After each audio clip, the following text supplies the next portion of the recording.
Got it. Well, hello again, everybody. Here we are. Here we It's are. about 30 minutes later. Indeed, we have Jessie back with us. We are here on Soulutions with Aquarius Rising Africa, where we really talk about the healing journey, solutions to what's been going on. The world is a crazy place currently as we know it. I don't think it's any crazier than what it's been in the past 50 or 100 years.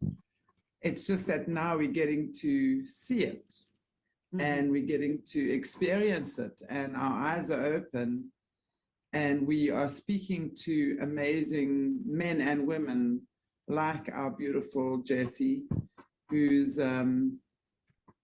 pretty much been in the Illuminati system her whole life.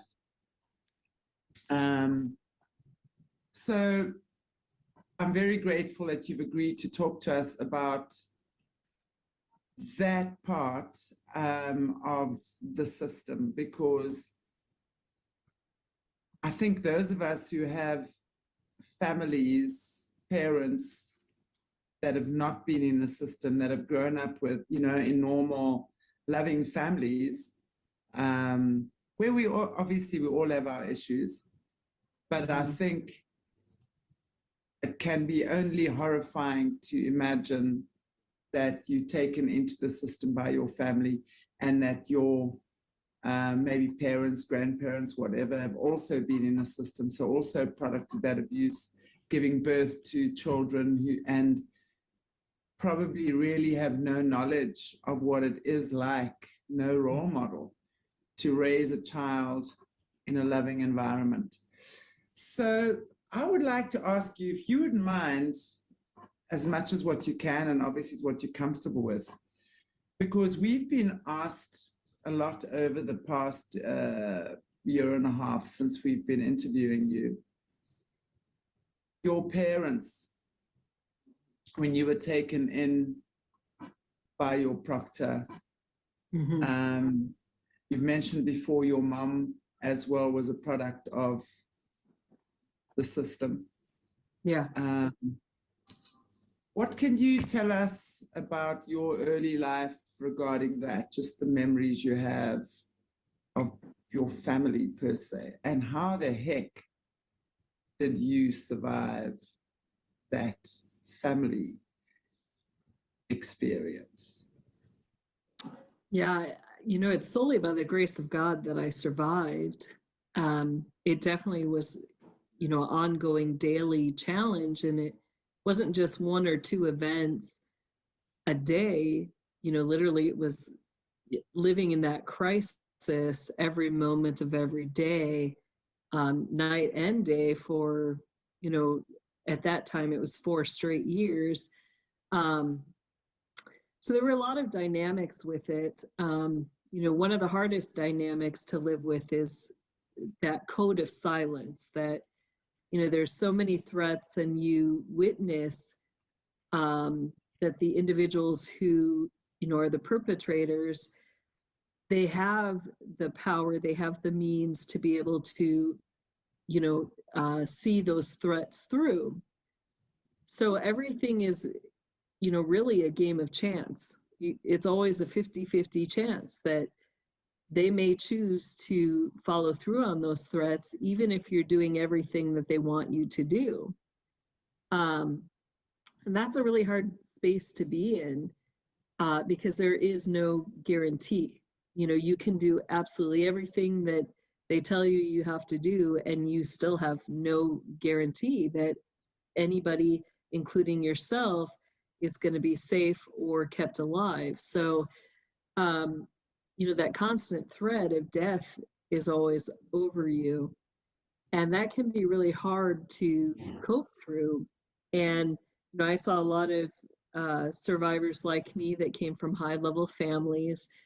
One of the ways that they deal with that is by embracing, sadness, and to the extent that they allow that sadness to overrule everything in their lives, they end up going through very dark times, and that will lead to, high levels of depression and anxiety that then lead to suicidal ideation.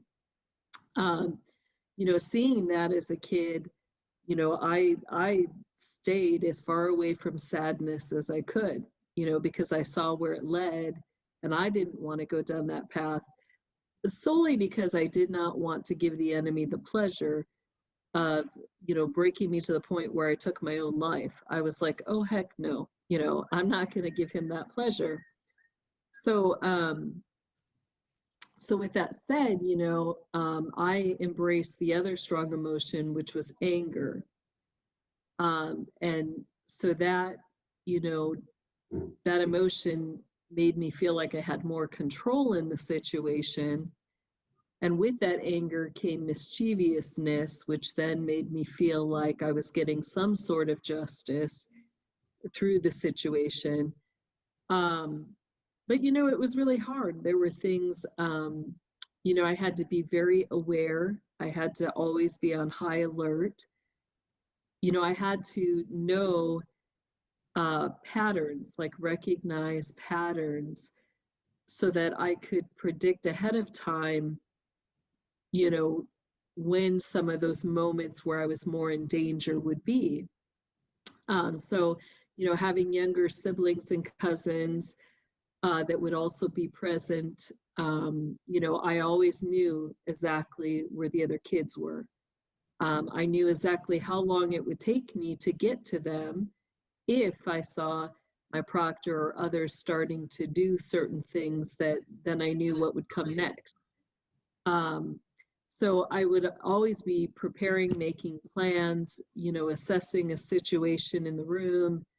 I always knew, how far away were we from different doors or exits, like if we had to run outside.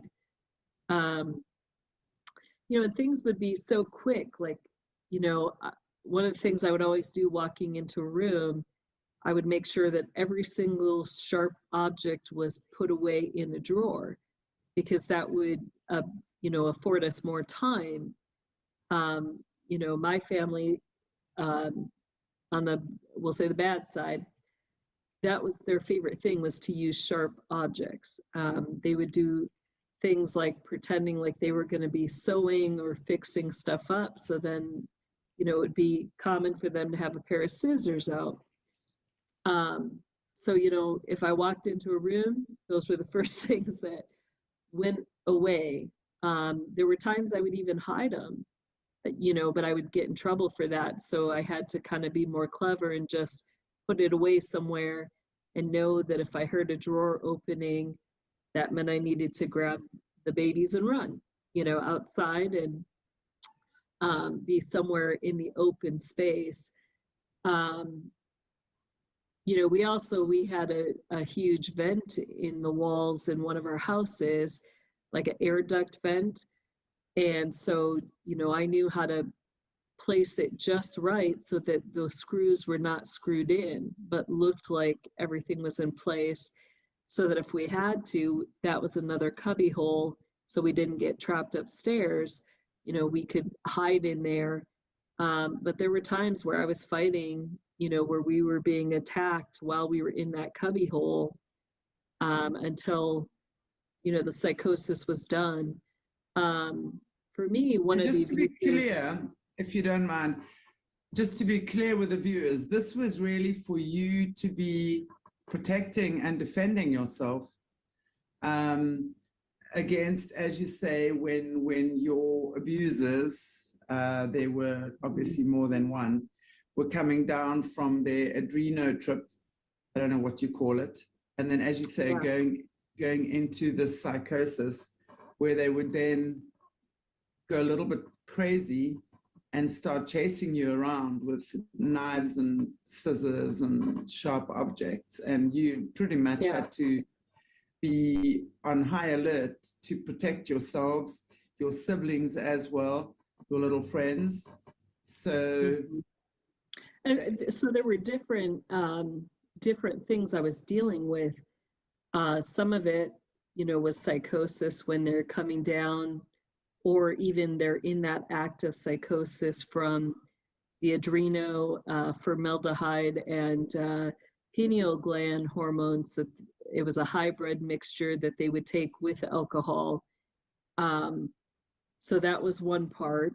And then you also had the demonic part where, you know, they would have the spirits that would come and torment them, or, you know, seduce them to do certain things, or at times possess them.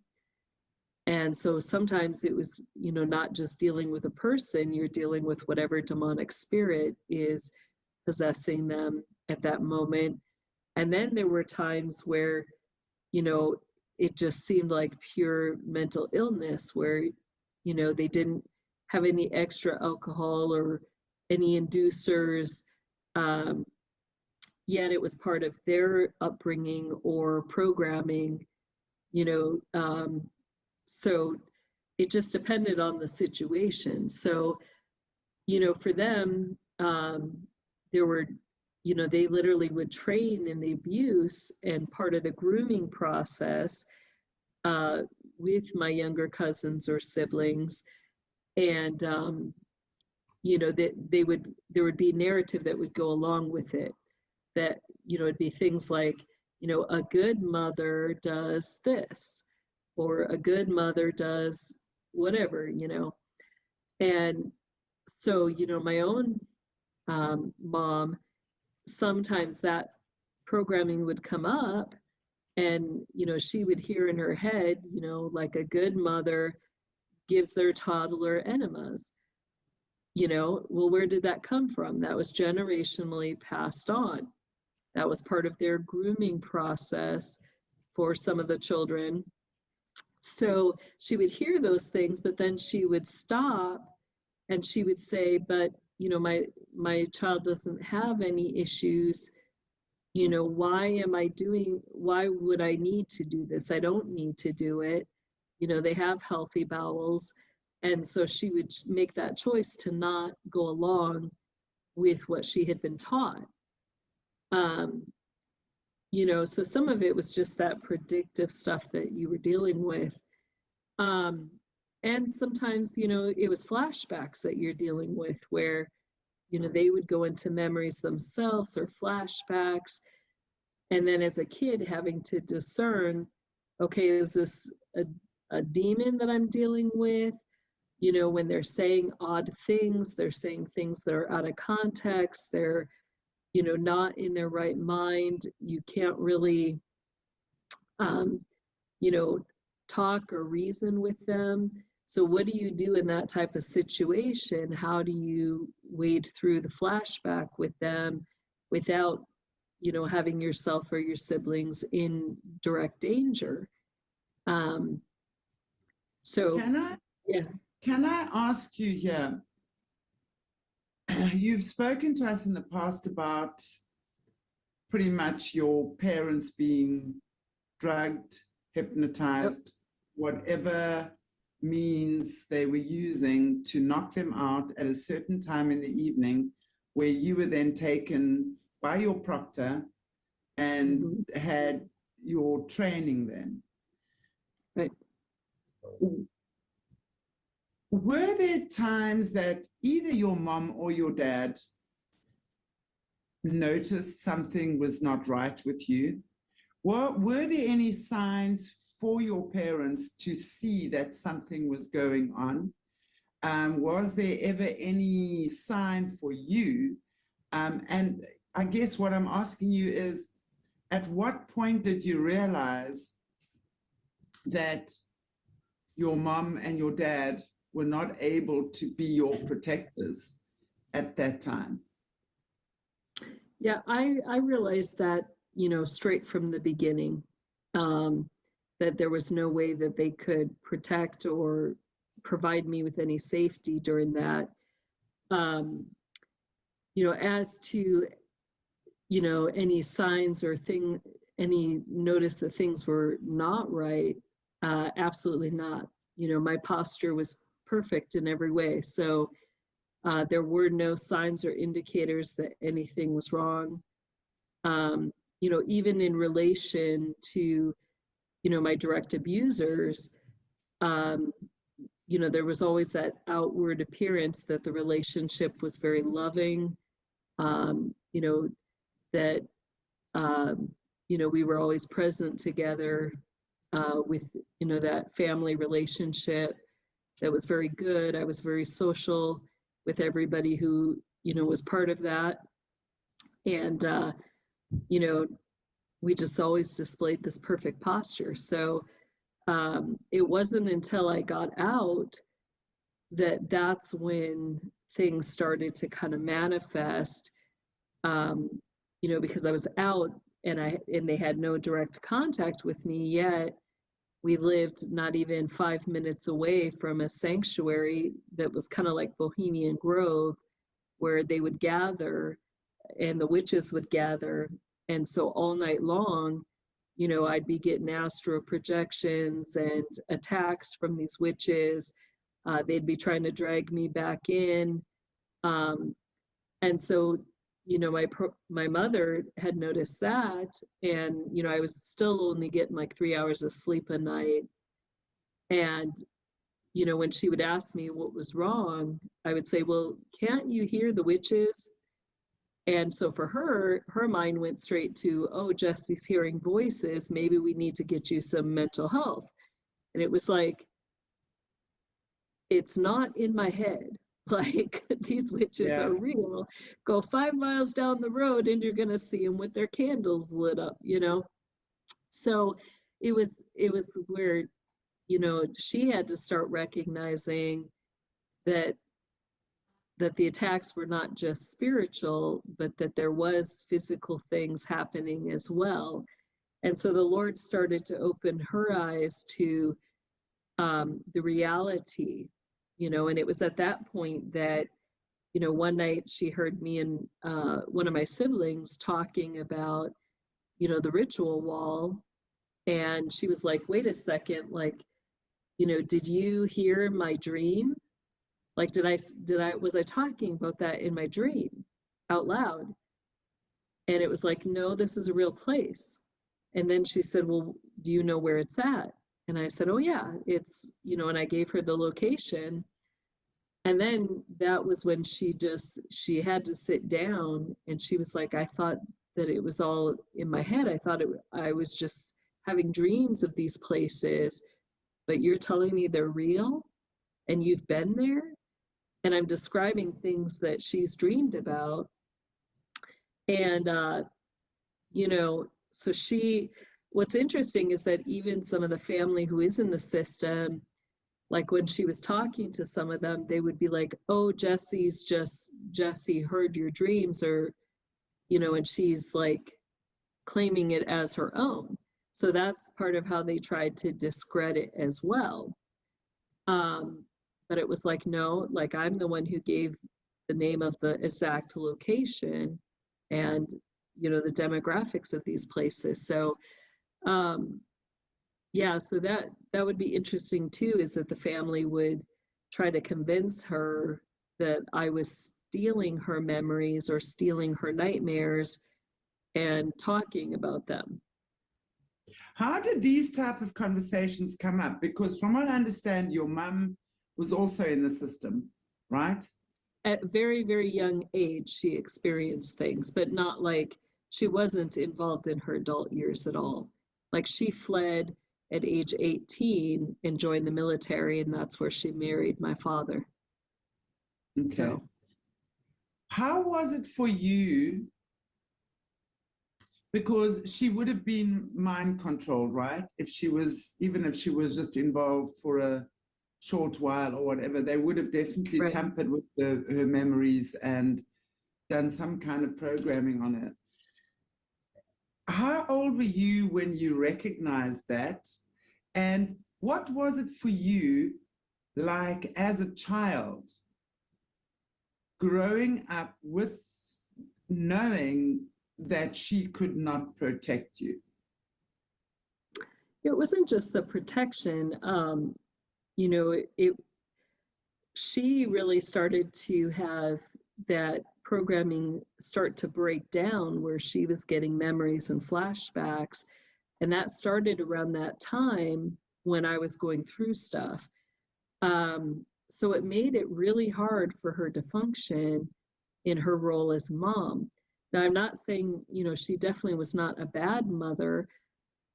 She more, you know, the relationship, instead of, you know, feeling like I had a mother and I was the daughter, you know, I was kind of the one who had to fill in that role as a mom, and even that included for her as well.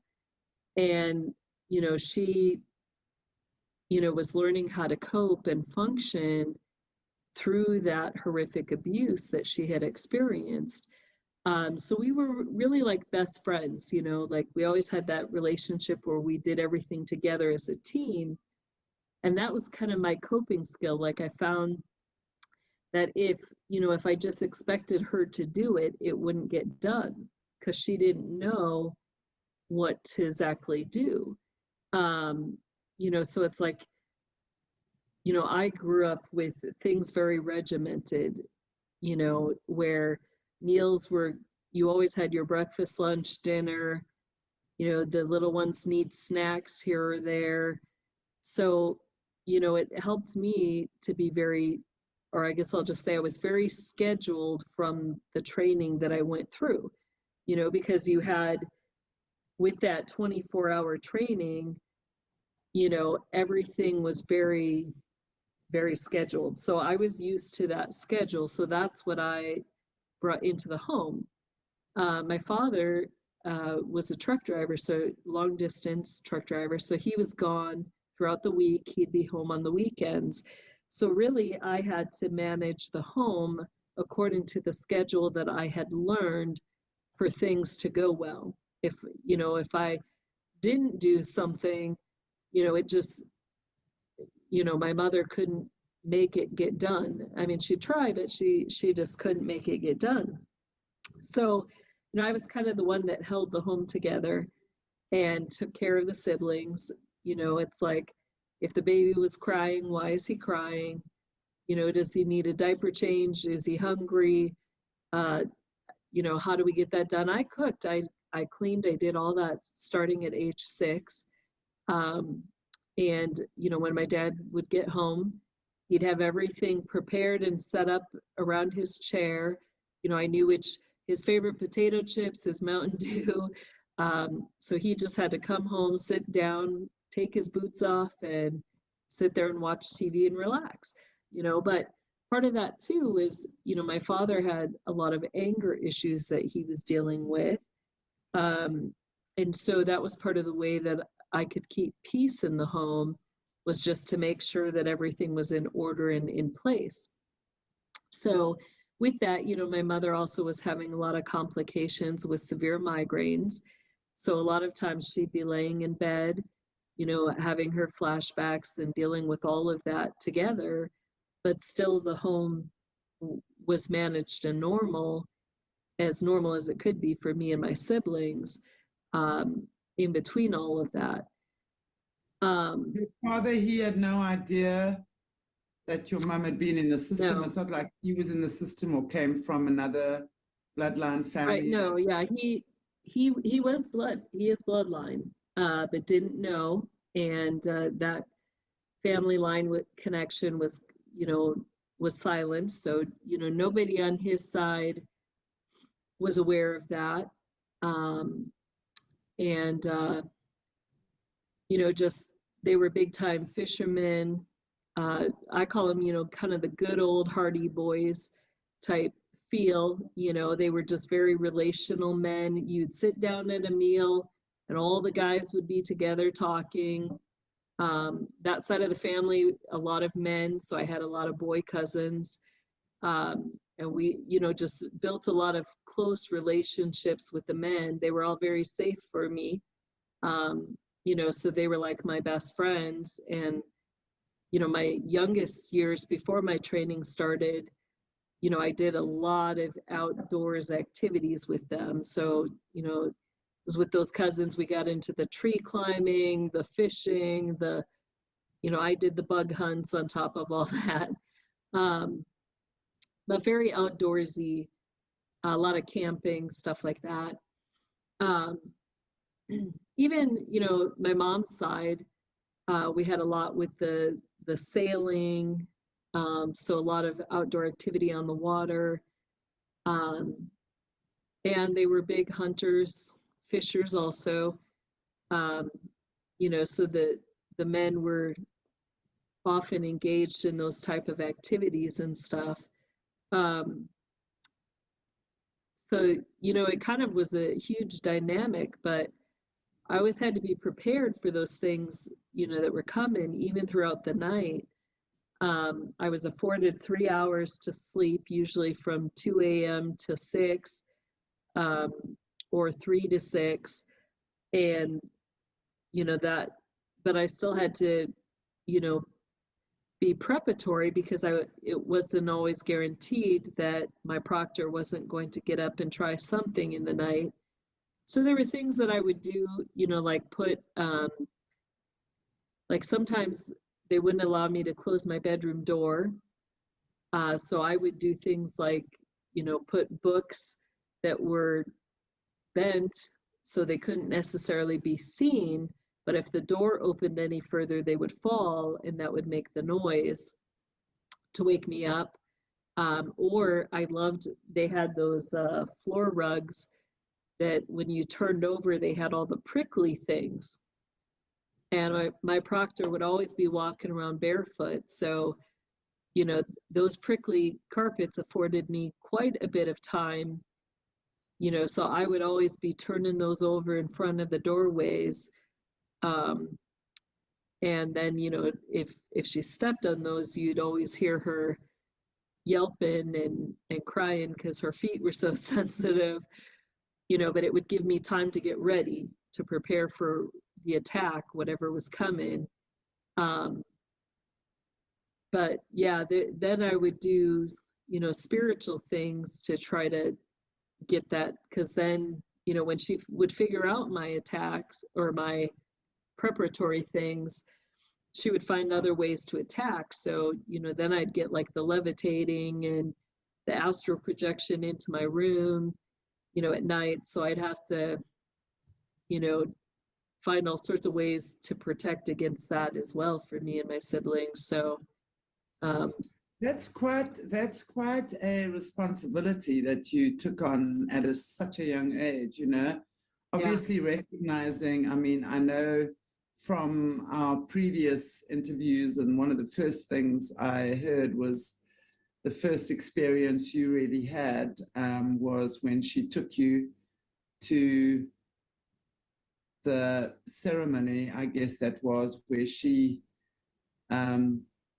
decapitated. Took the life of the former Queen Mother of Darkness, and and that was basically you being told, you say a word and the rest that'll happen to the rest of your family. I'm interested to know, so obviously your mum then, when her memories started breaking down or she started recovering her memories and stuff like that, I know just from speaking to so many overcomers what a traumatic experience that can be, for sure. Mm-hmm. At what point did she find out that you had been taken in? And I'm not sure if your siblings as well, but let's just, you know, if you had been taken in, and what was her reaction when she found out what had been that was at age 10. That was at age 10. So at that point, she attempted to call the police. But the Madison police told her, you know, basically to shut her mouth, and that if she brought anything forward or tried to pursue it, that that we'd find ourselves in a very dangerous position. So she was threatened. From there, you know, there were a couple pastors that she tried to tell, but they didn't have any authority or ability to do anything with it. So then, you know, we had some incidences like where, you know, me and my sister and a friend were followed home from school. And so when we turned that in, because of who was following us, they actually had Ted Gunderson come and investigate. So that was the first time I got to talk with him, was at age 10. And from there, there actually was a council meeting afterwards because Ted had to turn all of his information into John McCain. And so then the council met because they realized that, that if afforded the opportunity, I would share everything. So they were trying to decide, what do they do? Because I was chosen for this high position. Everything was already in place. I was fully trained for the end time rituals that they had in place. And yet they knew that I definitely was not for them, and that, I would never stop trying to tell, no matter what the consequences were. So, they had a lot of meetings and attempted to, like, I'll just say Lucifer did not allow them, and above all, it was God in his sovereignty who did not give them the permission to end my life. So with that, they had to find ways to maneuver, how do they navigate that challenge of me constantly trying to tell and come against them? How do they keep the system going when I'm trying to tear it down? So, yeah, so, my mom did come alongside of me in that, there was a lot of prayer. We would get direct attacks from witches. We had one of my bus drivers actually was a witch, and she used to, every night, she would come on the sidewalk in front of our house and be doing rituals right there in front of our house. So the Lord really brought us together in prayer, and prayer and reading the word and proclaiming the word to overcome some of those attacks. And she didn't have all the pieces or all the memories, but she believed, she had enough memories of her own to believe what I was saying. And, the Lord had equipped me in spiritual warfare. So, she was a strong advocate in going forward in that spiritual warfare with me. Was she surprised at all when she heard? I think at first the biggest shock for her was her entire life. Her family had convinced her that she was crazy and that all that stuff was just, in her head, that she was mentally ill. So to find out, for the first time that you're none of those things, that, that you've been suppressed as somebody who brought forward truth, I think that was very shocking for her. Her entire life. Yeah. Imagine. That must have been quite something. And your dad, what does he have to say about all of this? Did he find out? Does he know? Did he know? Yeah, I don't know if he knows yet or not, but I'm pretty sure a lot of it's gonna come forward. We did, we have talked about some of it. I've let him know, not like full details of stories, but let him know that that my testimony has gone to federal levels. So he knows pieces, and he actually is a very strong supporter of my ministry, my books and stuff like that. So I'm pretty sure he's heard more by now, but it's not something we actively talk about. So then my next question goes to, my next line of questioning would go to Jessie as a mom. Now, obviously, with you having been through so much, literally taking responsibility for your entire family at the age of 6, taking care of your dad and his moods, taking care of your mum, and obviously what she was going through, your siblings, what they were going through. Wow, quite something. And really just knowing that this is not just a little girl trying to be motherly. This is a little girl fighting for the life of her family and having to do so with the utmost posture. That in itself, I think, is something so mammoth. So fast forward a few years, and now you marry and you have children of your own. And I think what you also mentioned in previous interviews is that it's very hard for you to feel emotion, because of the posture you've been taught and of the horrors you've seen. How was it for you as a mom raising your children in what could also be this potentially very dangerous environment, having your wits about you, knowing that you weren't being hypnotized or sleeping pulled up, or drugged up, rather, whichever methods they use, and that your children weren't being taken in and abused in a similar way to what you were. And the next level of my question around that, or the next layer rather of my question around that, would be, how was it for you being a mom, having experienced all that you did as a little girl, and still being okay with your children, just feeling okay that they're safe, that God's got this?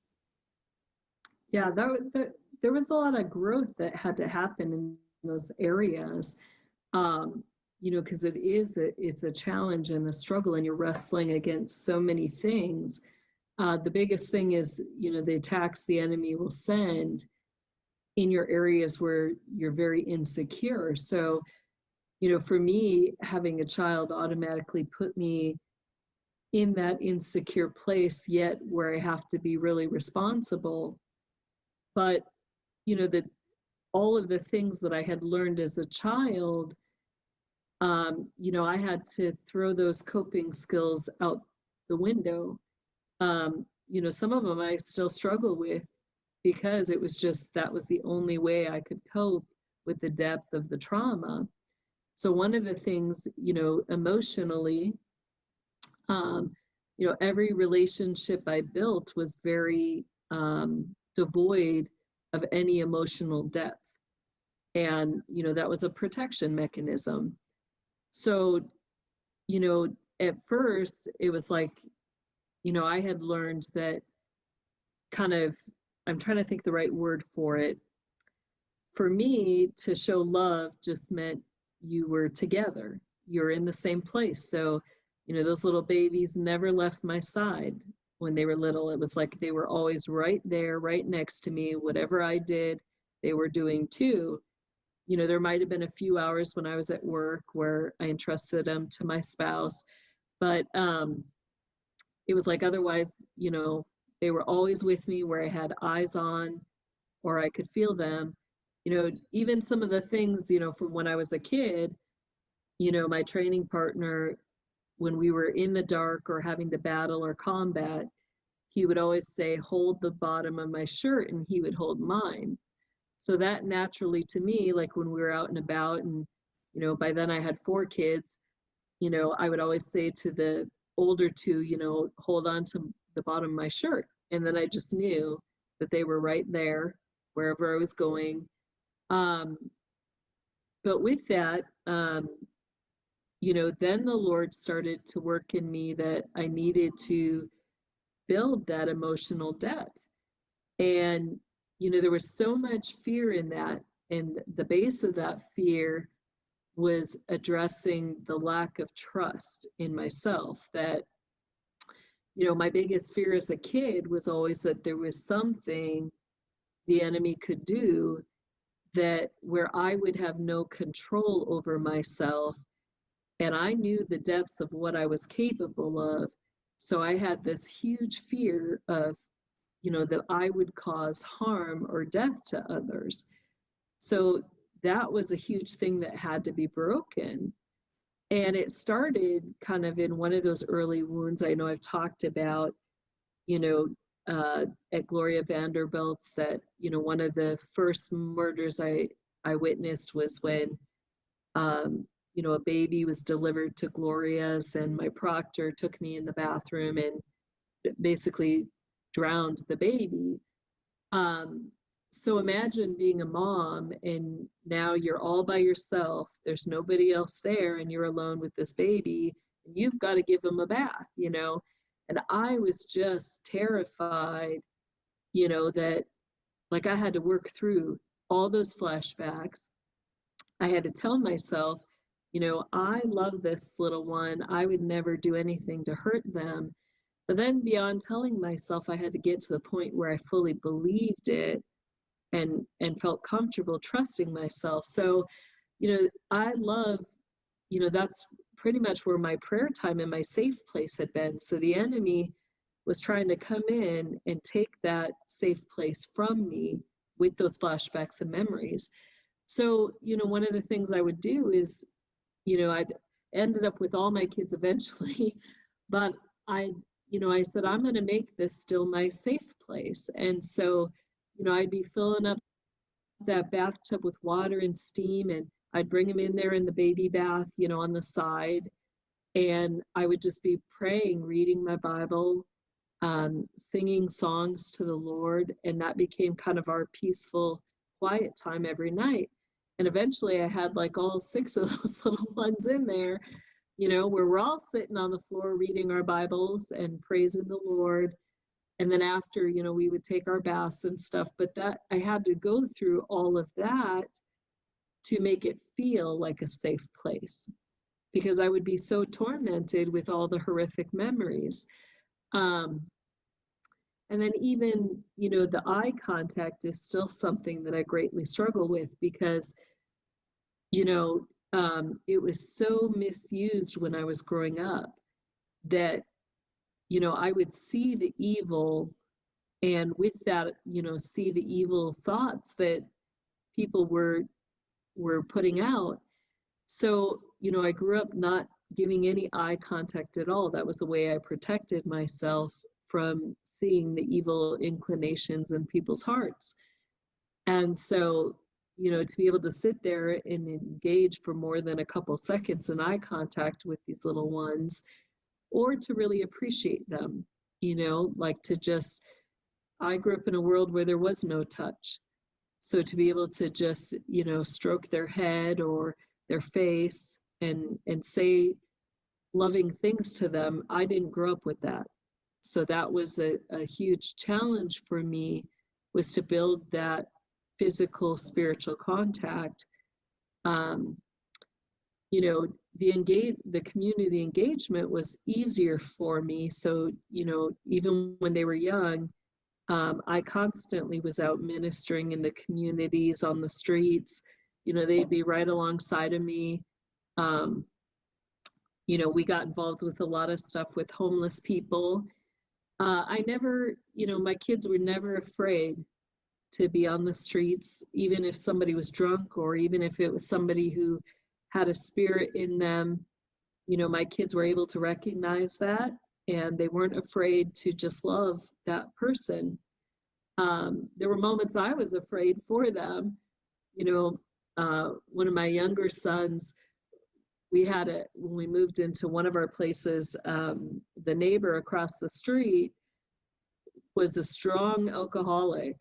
And, you know, he would totally be drunk and he'd have a big bottle of tequila in one hand, a bottle of whiskey in the other. And, you know, he'd be shouting out across the street. The first thing my little guy does, he's 5 years old, he runs across the street, jumps in that guy's arms and gives him this big hug. And I'm sitting there like, like we don't even know if he's a pedophile, right? Like, and the Lord stopped me. Like I was going to go grab him out of our neighbor's arms. And the Lord stopped me and he said, look at that man's face. And he was laughing and just like holding my little boy. And the Lord said, he's never known love.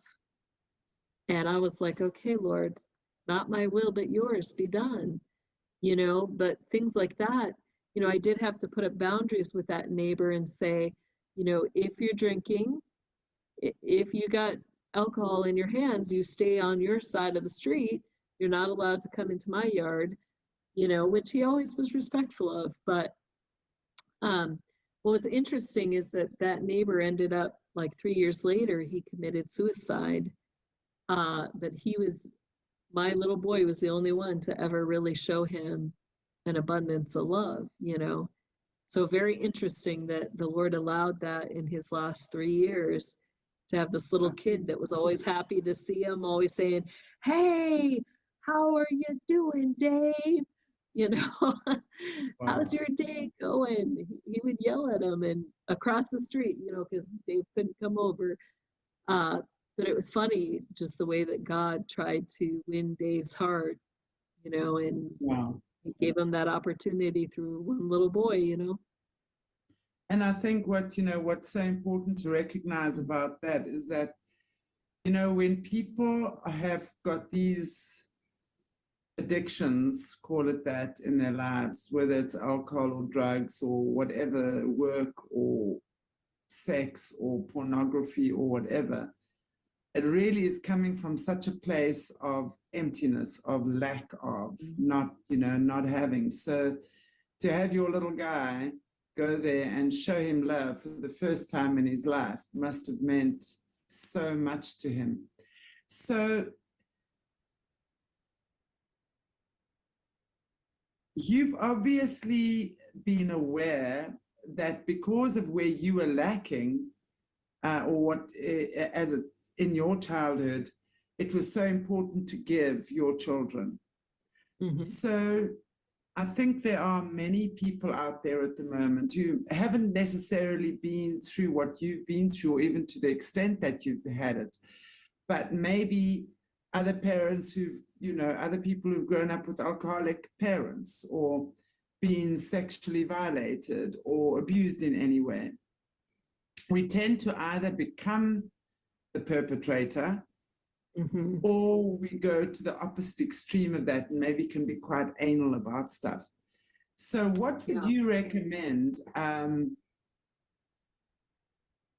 parents? Well, yeah, it's letting go of your fears and trusting the Lord and learning to equip rather than cage in. Our tendency is that we want to cage in order to protect, but we have to get rid of that caging in, because with that caging in, the auto response of those who are being caged in is to rebel and go right into those things that we're trying to protect them against. So it's better to try to prepare and equip and be honest.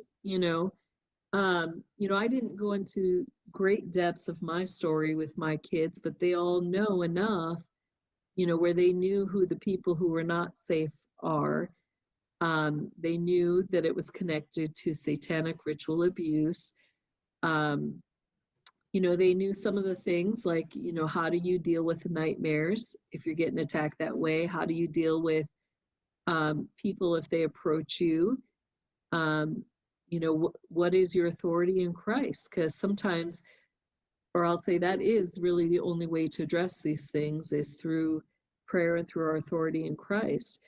But I also had to navigate some of those things. I think, for some of us, the challenge is that our spouses aren't always on board. So, I had my former spouse was very I'll say anti the truth. Like he was fully aware that I came from an occultic background, but he never wanted to hear the story.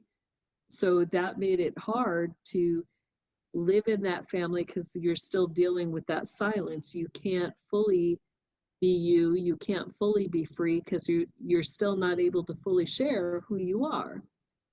So if you're a spouse, that would be my first encouragement. That can be the greatest ministry to a survivor, is taking the time to hear, about their trauma, and that will help you to work through it.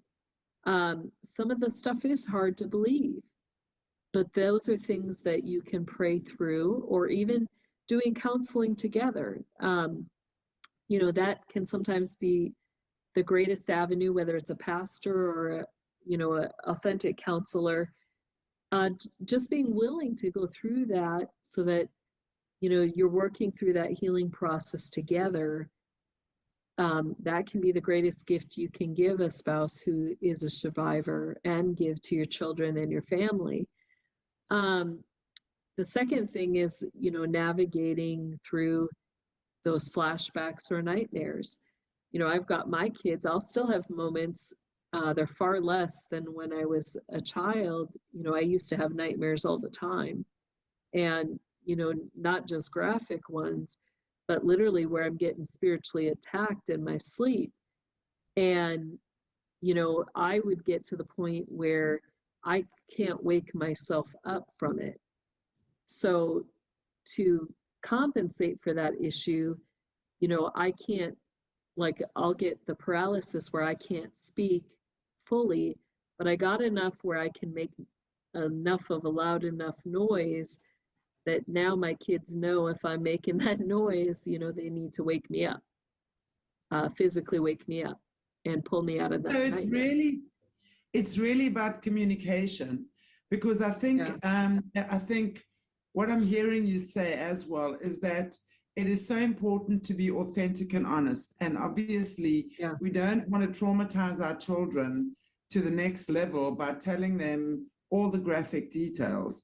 But it's like what you're saying is to make them aware of what's going on. And, you know, how do they deal with nightmares? How do they deal with attacks? Because also what I'm hearing a lot is that if there has been a parent or both parents that even they might not be actively involved in the system anymore, they might have come out of it, but there are still certain doors that are open, and very often these doors will open, these spiritual doors will open, and then these demonics will literally go for one or more of the children. So at what age would you suggest that parents start speaking to their children about this? And what do you tell them? What would the opening conversation around something like this be? I started as odd as it sounds, but I started when they were infants. So I would say things in my prayers over them, you know, where it's like, you know, you don't belong to the evil one. Even though our family comes from a long line that served the evil one, you belong to the Lord Jesus Christ. And I've chosen, you know, to be out. I don't worship Lucifer. I choose Jesus Christ alone. So I would pray those things over them, and that continued, you know, as they get into the toddler years. Then I would say things to them that, you know, you have a choice you have to make. You know, our family, you know, come from these lines of serving the enemy. They actively engage in witchcraft, and I would name that type of witchcraft so my kids knew. You know, if I saw things out and about like tarot cards, I would say, these are tarot cards, or this is a Ouija board. They use this to communicate with spirits. You want to stay away from this. You know, we pray, we talk directly to the Lord, we read scripture. So I would direct them through those things, even at those young ages, and they do understand. You know, one of the cutest stories, my oldest son, you know, usually you know, we'd have one or two lights on at night, but all the doors usually would be left open. So one night I got up and the bathroom door was shut. And I was like, what's up with that? The bathroom door shut. Well, when I opened it up, he was sitting in there reading his Bible. And I said, you know, oh, what are you doing? You know, is everything okay? And he was just like, oh, I had bad dreams. And so he went in there when he had the bad dream. He went into the bathroom, which was our safe spot, and he opened up his scriptures and he started reading, looking through the pictures, reading his Bible to help combat that fear. You know, so they get it at that young age. If you teach them what to do, they will. I love what you said. I love what you said. That from when they were infants, maybe even in the womb already, you know, start having that conversation with them and start, you know, and start communicating with them, because we know that they understand us. We know that there's not even a question. the language of God that we speak, I think, when we have these kind of conversations with the little ones. So already from their conception and being a little fetus, they would understand that they belong to God and that there was nothing to be fearful of. That even though the bloodline on a physical level dictates X, Y, and Z, you've broken that. They are no longer part of that. And that is. And part of the self-talk with them too, you know, I did a lot of that where it was like, you know, I would express my feelings to them. So some of it had to come through songs, as silly as it seems, but one of my favorites, you know, was Turn Around Bright Eyes. And for me, that song was about the eye contact. And as I would sing it to my, you know, my daughter, who was the oldest child, you know, I would say, I want, you know, I want to be able to look you in the eyes. And when I do, I want you to see back that, you know, every thought in my heart towards you is good, that you know, I never want to hurt you, not even unintentionally. You know, I want you to know how much I love you. And these are the ways I'm going to show you that I love you. Some of that, you know, came through gentle touch, you know, where it's like, I want you to know that when I touch the top of your head and I stroke your hair, that I love you, you know, or even doing her hair. You know, she was a little pain. She'd sit there and let me curl her little hair all up, right? And then the moment I got it all up and it was all fancy and done, she would be like, eh! And she'd rip it all out because she was a tomboy, right? So just like I was, but just like Mama, right? So it was funny, but some of that we have to talk ourselves through and ask the Lord for help, you know, and not let those fearful things become a challenge, you know. So, you know, it is hard.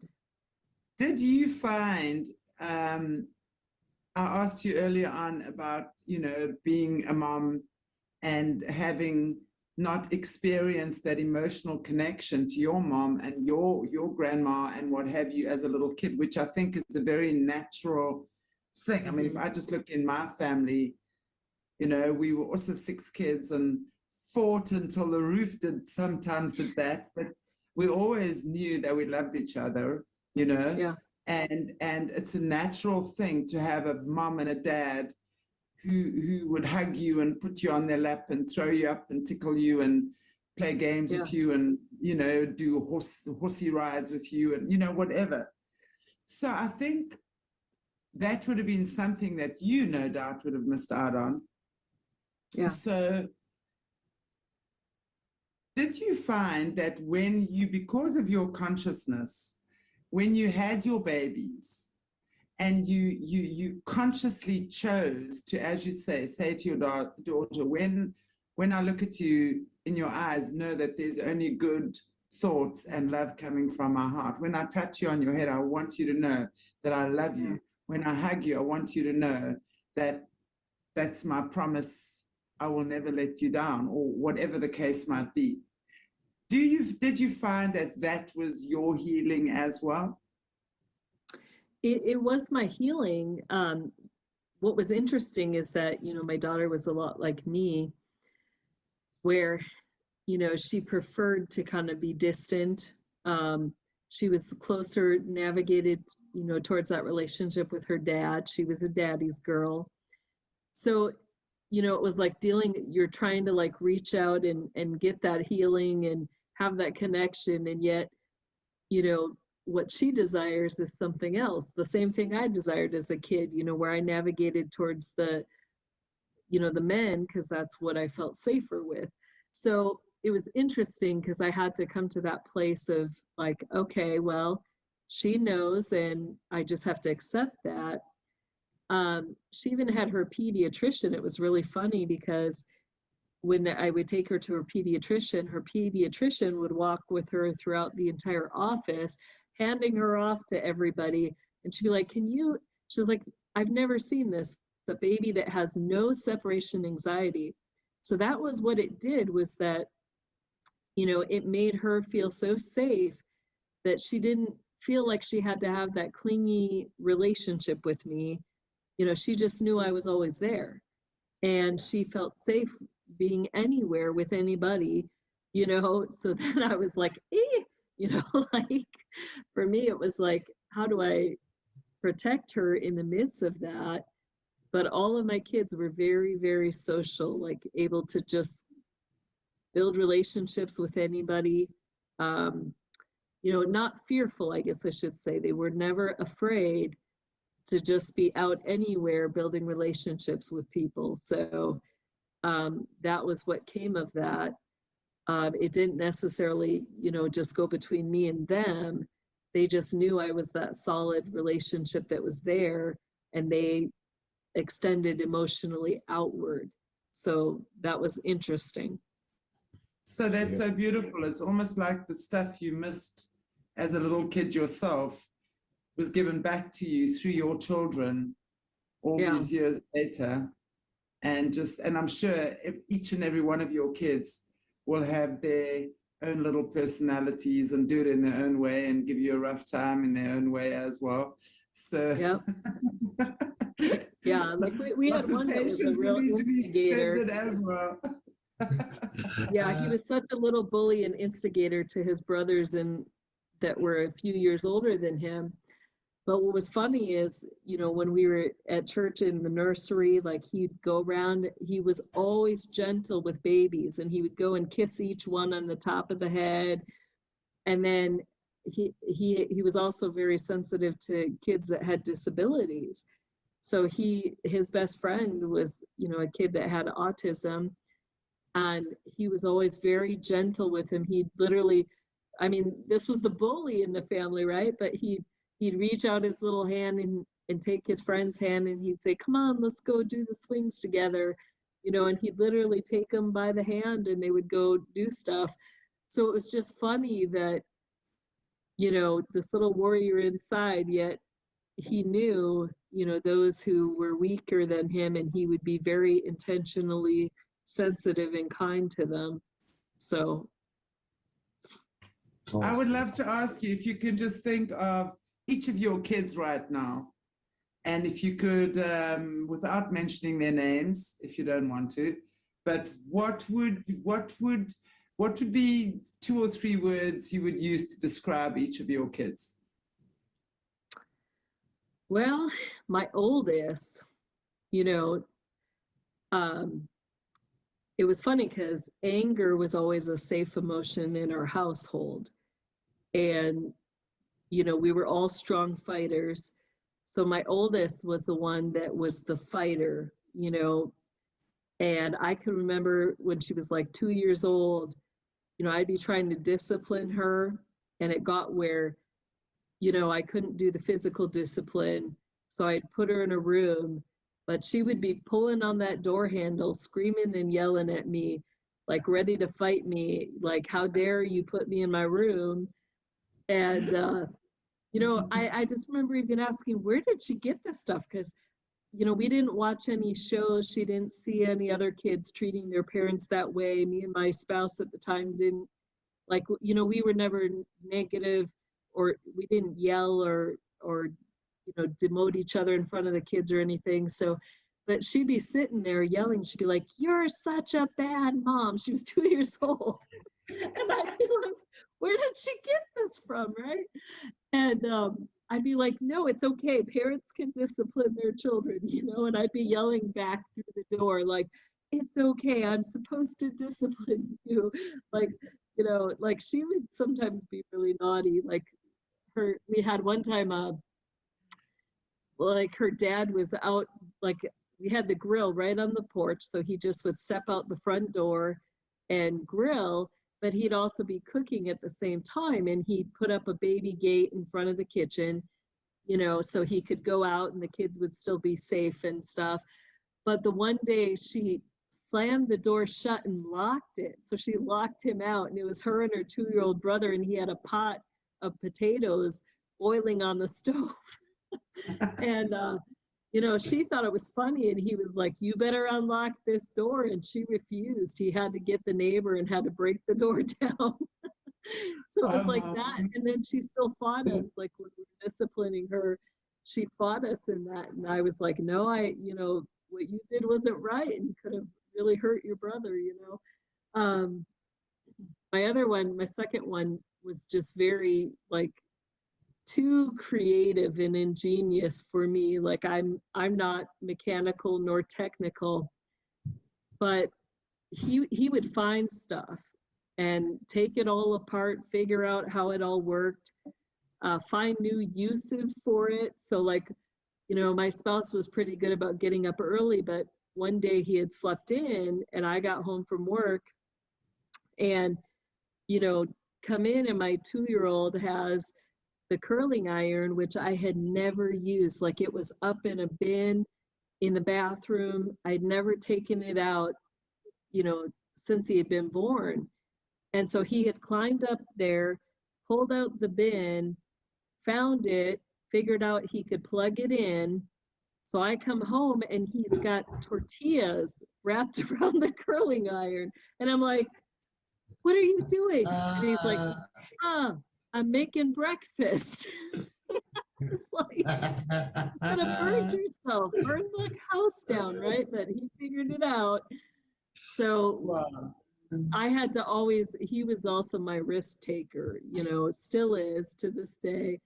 But, you know, constantly we had to be, you know, watching him. And finally we got him, you know, a skateboard and he got into the skateboarding and we got him into some of that stuff to get some of his risk taking, you know, an avenue to go down. Adventurous. Yeah. Yeah, and then we had Josiah, Josiah was the runner in the bunch, but he also very ingenuitive. He had a lot of dyslexia and reading issues, but any problem he could solve in a matter of, like, he just had to sit there for like 5 minutes and think on it, and then he could come up with a solution. But like we put up all sorts of baby gates to try to keep him in. And I'm not kidding you, like he'd sit there for 5 minutes just examining it. He'd all of a sudden go up and he'd hit it right in the right spot. The whole thing would fall apart and he'd be out the front door running.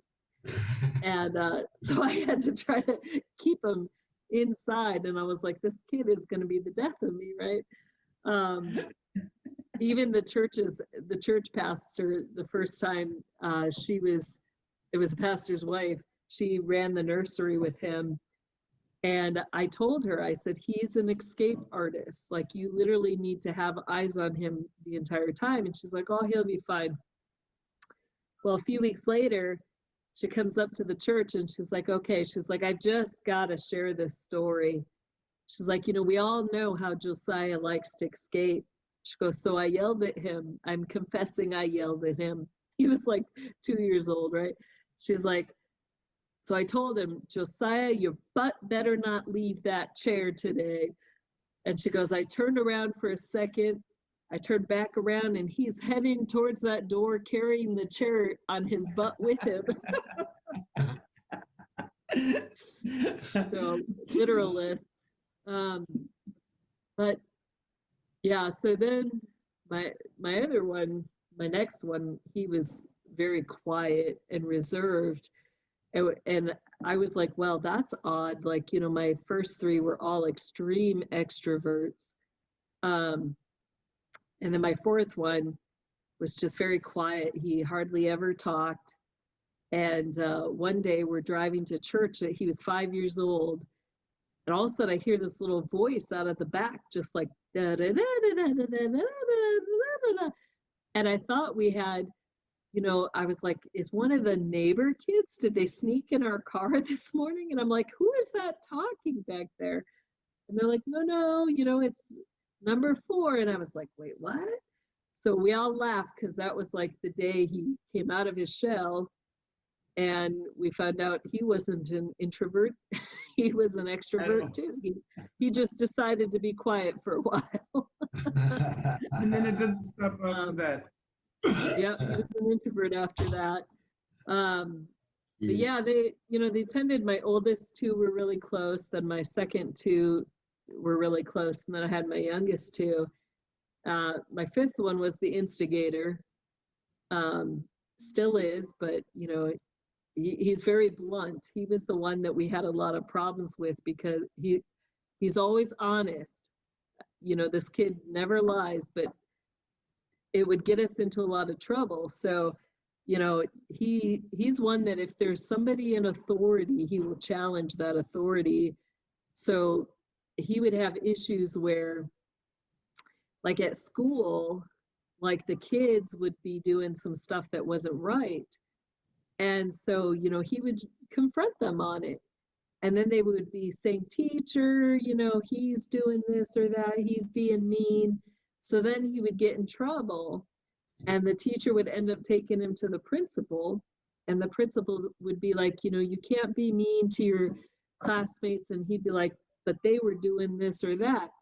And then the principal would say, well, no, they said, you were being mean to them. And that's what we have to address. We're addressing you being mean. Now his mind thinks, well, that's not the problem. The problem was that these kids were doing what was not right. And now, I'm getting in trouble because of what they were doing. And so he'd sit there and call his principal and say, you're a big fat liar, which didn't go well. And he would say, I wasn't being mean, I was being truthful. And it would cause these big issues. And, so I got called in many times because he would call this principal a big fat liar to her face. And I'd be like, well, you got to understand how this kid works. What was the problem in the first place? That's what you need to address. He's a huge justifier. So if you don't address that problem, you're not going to get anywhere until justice is served, right? So exactly. And he understood that innately. Wow. Yeah. Yeah, he did. It was really kind of funny. And then my youngest, she was the long awaited girl in between all these boys. And, so her and her sister are really close. And she was kind of the princess in the family. And she's sitting here looking at me as I'm talking, like, that lies. No. But she was. We had fun. What was funny is she got to be the girly tomboy. Because, both me and my oldest were tomboys and refused to wear dresses and everything. But my youngest, she liked to be dressed up and liked to be catered to. So, but it had to be kind of a girly tomboy thing. So she'd be wearing the dress plus, the Chuckies or the boots with her tights and with her hair all done up. And, so kind of fun. But oh, wow. Wonderful. Oh, Jessie, that is so lovely. Thank you so much for sharing that with us. Love listening to that. And really grateful for, sharing about your family and what you've been through on that level. And just, I think so many people are going to be going through and currently are going through it and still will in the future, just from a mom's perspective, from a child's perspective, it really just takes love, openness and communication, I think, which can heal. The observation, figuring out how people work best. I learned early on, and as a friend of mine, kind of put it into words for me later, don't attack people, learn how to turn that anger and whatever else into solving the problem. And, when I started looking at things that way, what is the problem? Then, you start addressing that rather than, approaching the relationship in a negative way. Yeah. So, absolutely. Yeah. Absolutely. And I really, you know, with all of that, it is, as you say, approaching it with an intention to solve it. Everyone has their issues, everyone has their pains, everyone has their stories to tell. And it really just takes sensitivity, kindness, patience with each other. Well, even, you know, I feel led to talk just a little bit more about that too. You know, it helped me to work through some of those abusive relationships by doing two things. First, you know, before the Lord, I would say, you know, Lord, this is what I want that relationship to look like. So the first thing is you have to decide, even going forward as adults, you know, do you carry on those relationships or not? You know, I knew I wanted to forgive. I didn't want, you know, there to be any unforgiveness in my heart. So I chose to forgive. But then I had to make that next choice, you know, what does that forgiveness look like? Do I carry on a relationship? If so, I need to clearly define for myself, what is that relationship going to look like? What are the boundaries that I'm going to put into place? And how do I enforce those boundaries? So, you know, for me, it was important to continue the relationship because in the end, I wanted them to come to the Lord. So how do I do that in a safe way, even with my kids? You know, did I want, you know, my abusers to have relationships with my children? I did. But then there had to be the definite boundaries. You know, one was that they were never allowed to be alone with them. Everything happened when we were together. Number two, you know, I usually watched, I'd either bring my own food or, you know, I'd be very careful about the food because of the drugging things that happened when I was a kid. So usually it'd be meeting at a random restaurant, you know, that was my pick, and we would all go together. And, you know, that was a way I could ensure that there wasn't going to be drugging or things like that. I'd have to watch, you know, drinks. You know, I would never let them serve me something. So, you know, little things like that, you know, saying, okay, like, how do I want this relationship to look like? And, you know, then going even farther, you know, writing letters, you know, acknowledging the abuse and saying, okay, like, let's be real here. There's things that we can't outright mention that we both are aware of, you know, that you did that hurt me. But I want you to know that I forgive you, and, you know, I want to have a relationship. One of those letters, you know, I wanted to go a step further where it was like, Lord, I want one good thing to be thankful for this person in my life, you know, and that was the hardest thing. It was like, God, I have absolutely nothing to be thankful for about my proctor. So I said, Lord, can you show me something?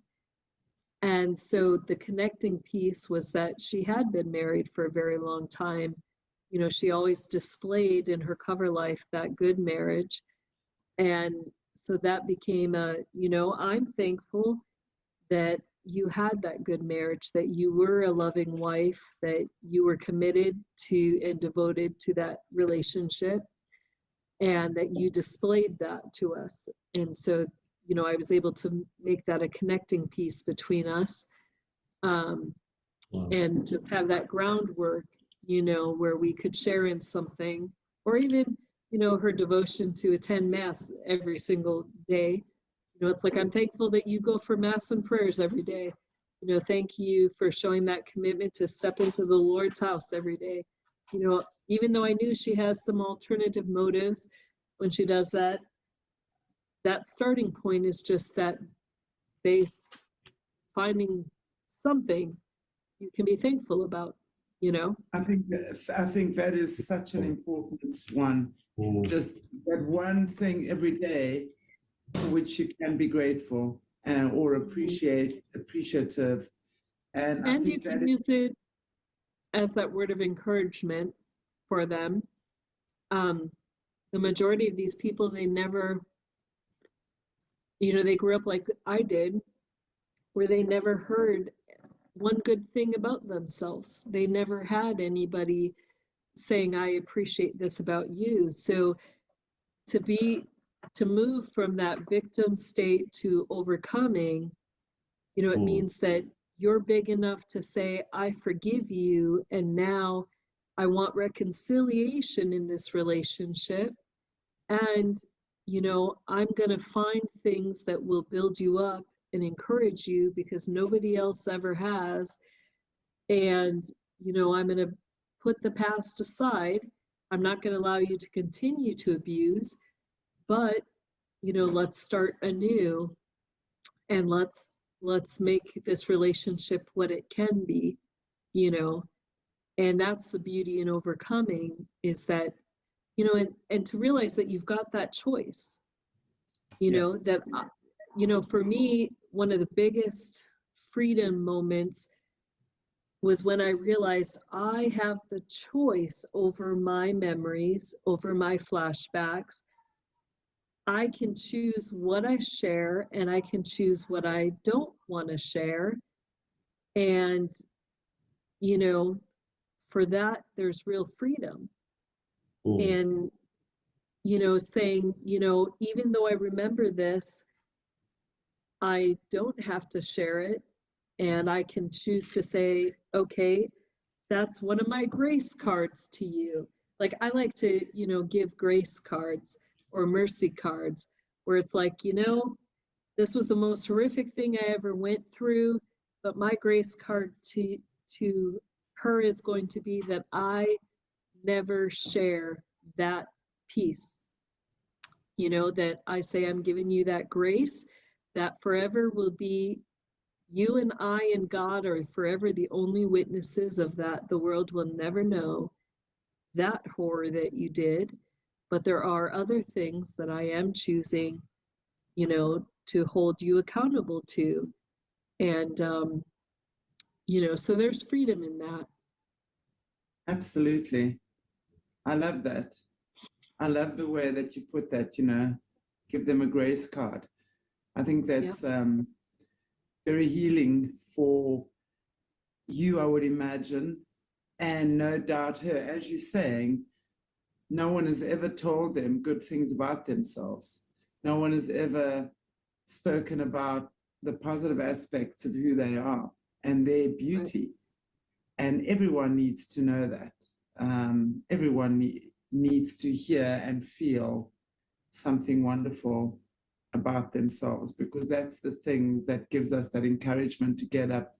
So it makes us feel good. It gives us that nice, yummy feeling on the inside, Yeah. And it makes us feel worthy, that someone cares, someone sees that, which is so important. Yeah, I love that. That you see the good in them, and, that you want that good to be what remains. Exactly. Say, I don't want to be afraid in this relationship. I don't want to be the victim in this relationship. I don't want to be the retaliator, or, the one taking vengeance or revenge. I just want to have a good relationship as best as we can have, that's safe for both of us.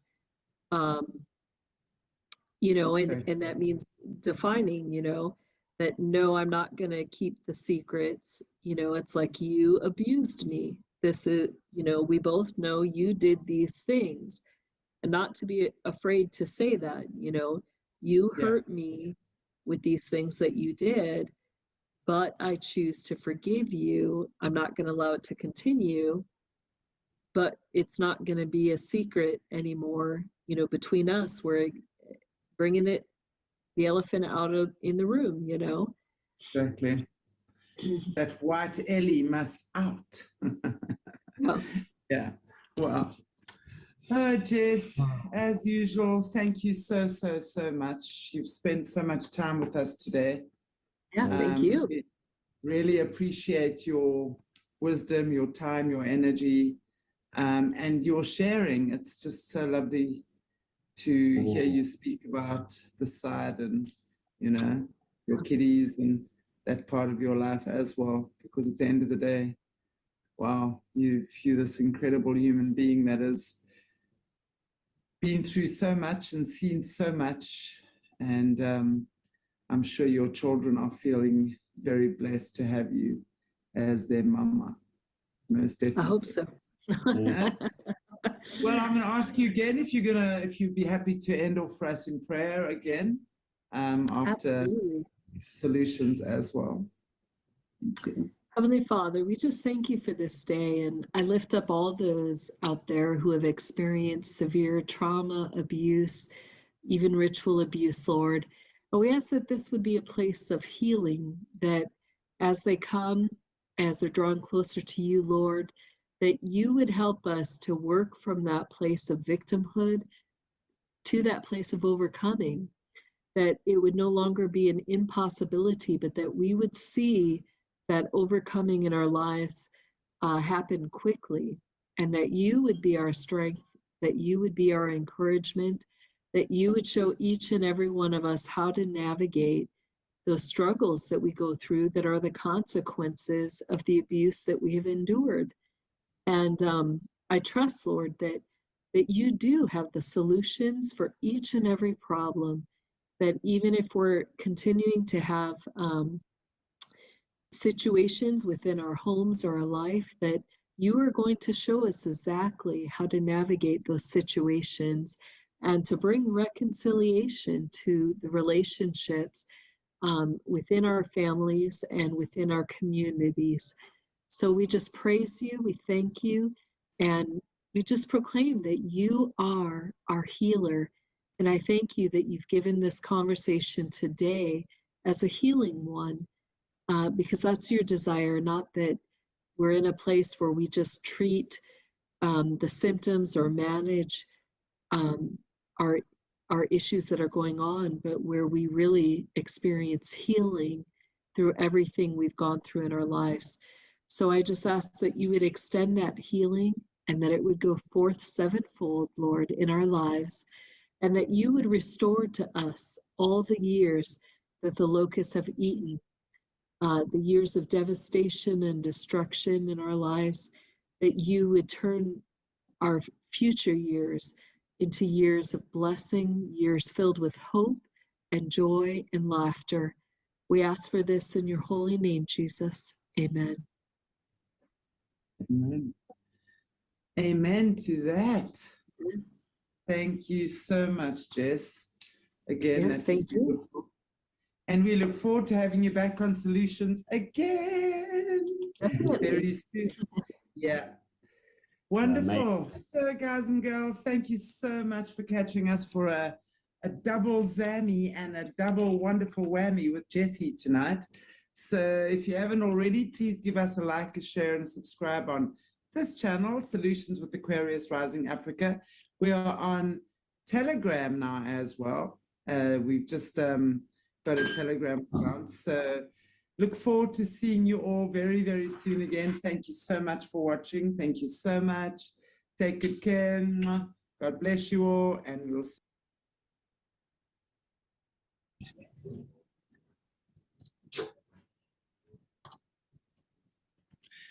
Well, hello again, everybody. Imagine that. We're back.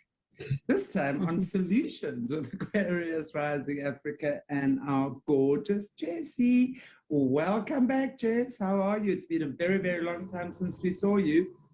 Right? Just like 15 minutes, so long. I know. And I'm still waiting for you to open that portal for me so I can go zooming through it. And just right. I was working on that last night, Chantel, but I think you slept through it, you know. You're gonna have to give me some little wake-up calls before the time. I think I could wax it quite well through there. I like to maneuver through the portals and then bam, then I am with you. I'd be good at that, right. I think, definitely. I think you would. You'd be really good at that. I want to be the one. I want to be the portal guinea pig, so they can put me through the portals. Really cool. I don't think you want to be the portal guinea pig, you know, but we'll have you to might end up with weird things. You know, I've seen those Star Trek shows where things go wrong. And you end up in an abyss forever. No, I don't like that either. Anyway, so good to have you back on Soulutions, Jess. I know you've, as we know by now, been gallivanting all over the show.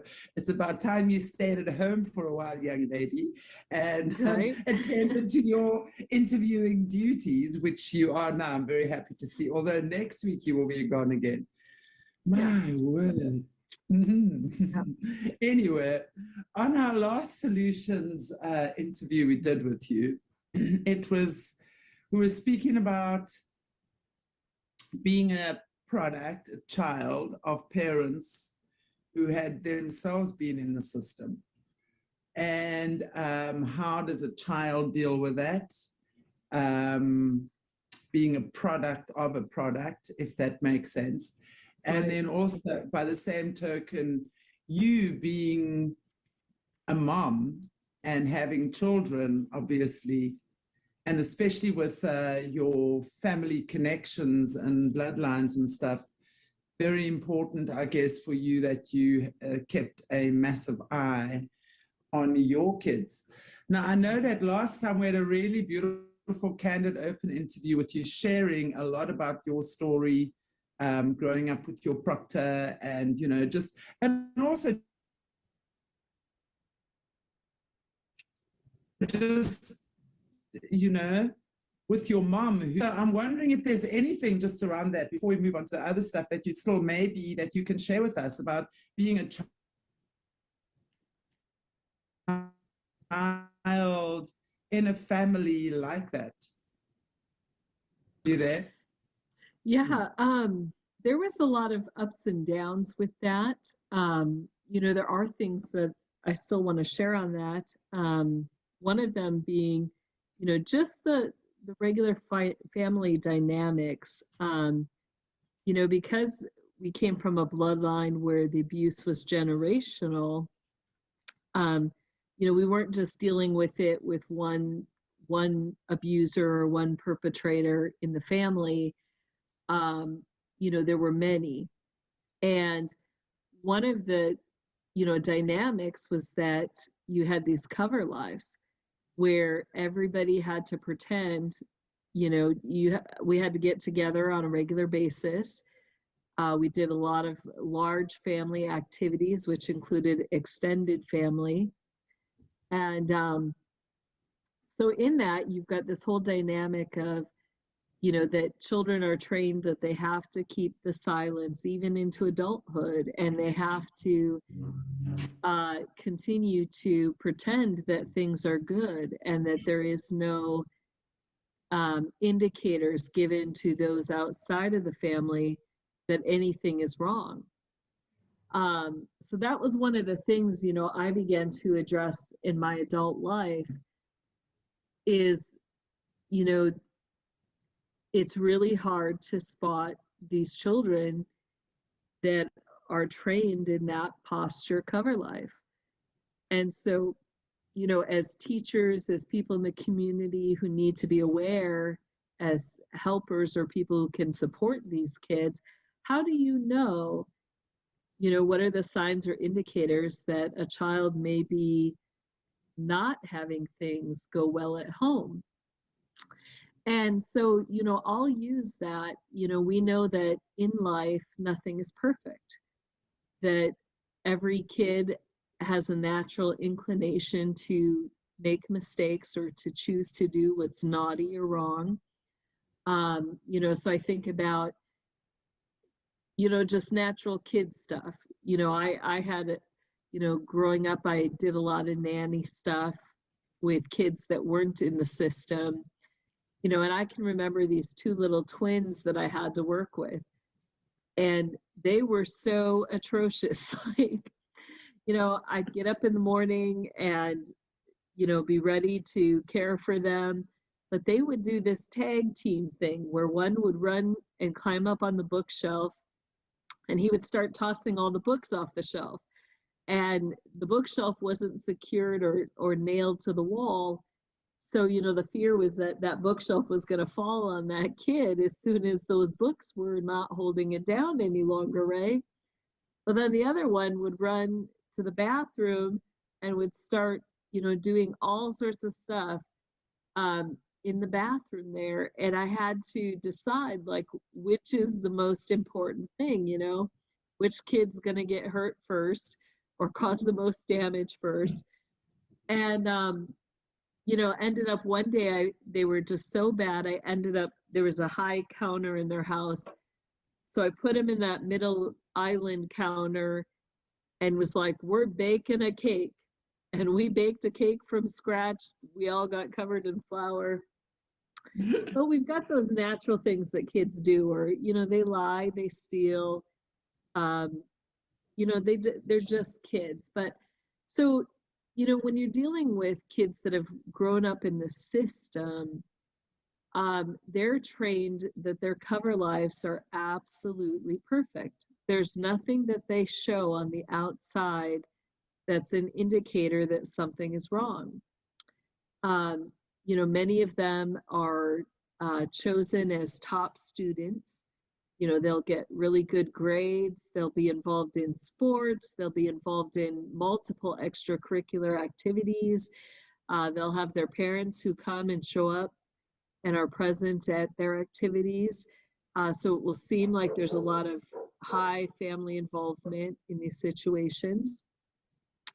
But then, you'll start to notice things that are a little off. For a lot of the hierarchy girls, one of the few things that they can control is their body and their weight. So a lot of them will get into things like anorexia, bulimia, where they purposely will do damage, the damage that they can do to their body. Many of those kids become cutters, but they do it in spots where, the normal person isn't going to see things happening. So these are things we start to watch for, for the older children.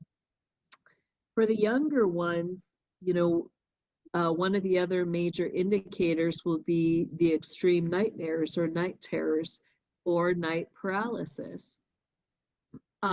So I encourage, adults that if you're in those support activities or support roles, like a teacher, a pastor, if you have a child that's coming up to you claiming strange things, take the time to stop and ask questions, or even those whose lives look perfect, take the time to really make them pause and say, how was your night? How are you sleeping? If they mention that they have nightmares, explore that more. Sometimes those nightmares are memories or flashbacks that are coming back that they don't have conscious memory of. So pay attention, or, sometimes the kids will start to lose time. Like they'll space out and they lose, whole blocks of time. Yeah. And, so like if you're talking to your child saying, how was your day at school? Don't just take oh, it was good. Explore that further. What was good about it? What did you do today? If they can't remember, there's a problem. That's an indicator that something, it may not be satanic ritual abuse, but if it's a continued pattern, that's an indicator that something is wrong, because children should be able to remember everything that they did in a day, or the generalities of it. They may not remember every single detail of it, but they should be able to tell you day to day what they've done. So, it's important. I think that was one of the things that I learned, is that, if we want to break the abuse cycles, for all of us who have lived through those things, there are certain things we've learned to, protect ourselves from those abuse cycles.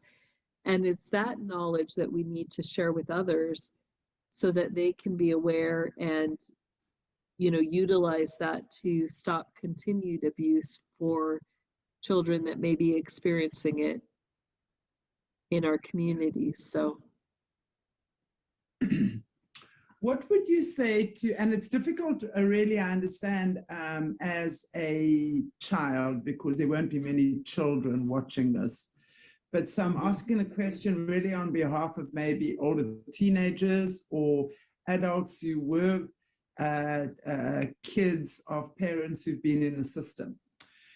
And actually, this is a two-layered question again. We've often heard that not all of the kids are taken into the system. So let's say, for example, you might have 3 kids in the family or whatever, and maybe one is taken in or 2, but the other one isn't. Okay. Right. So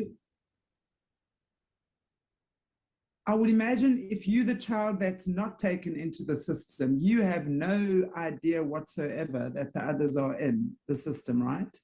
Right. I would imagine there's no indication given.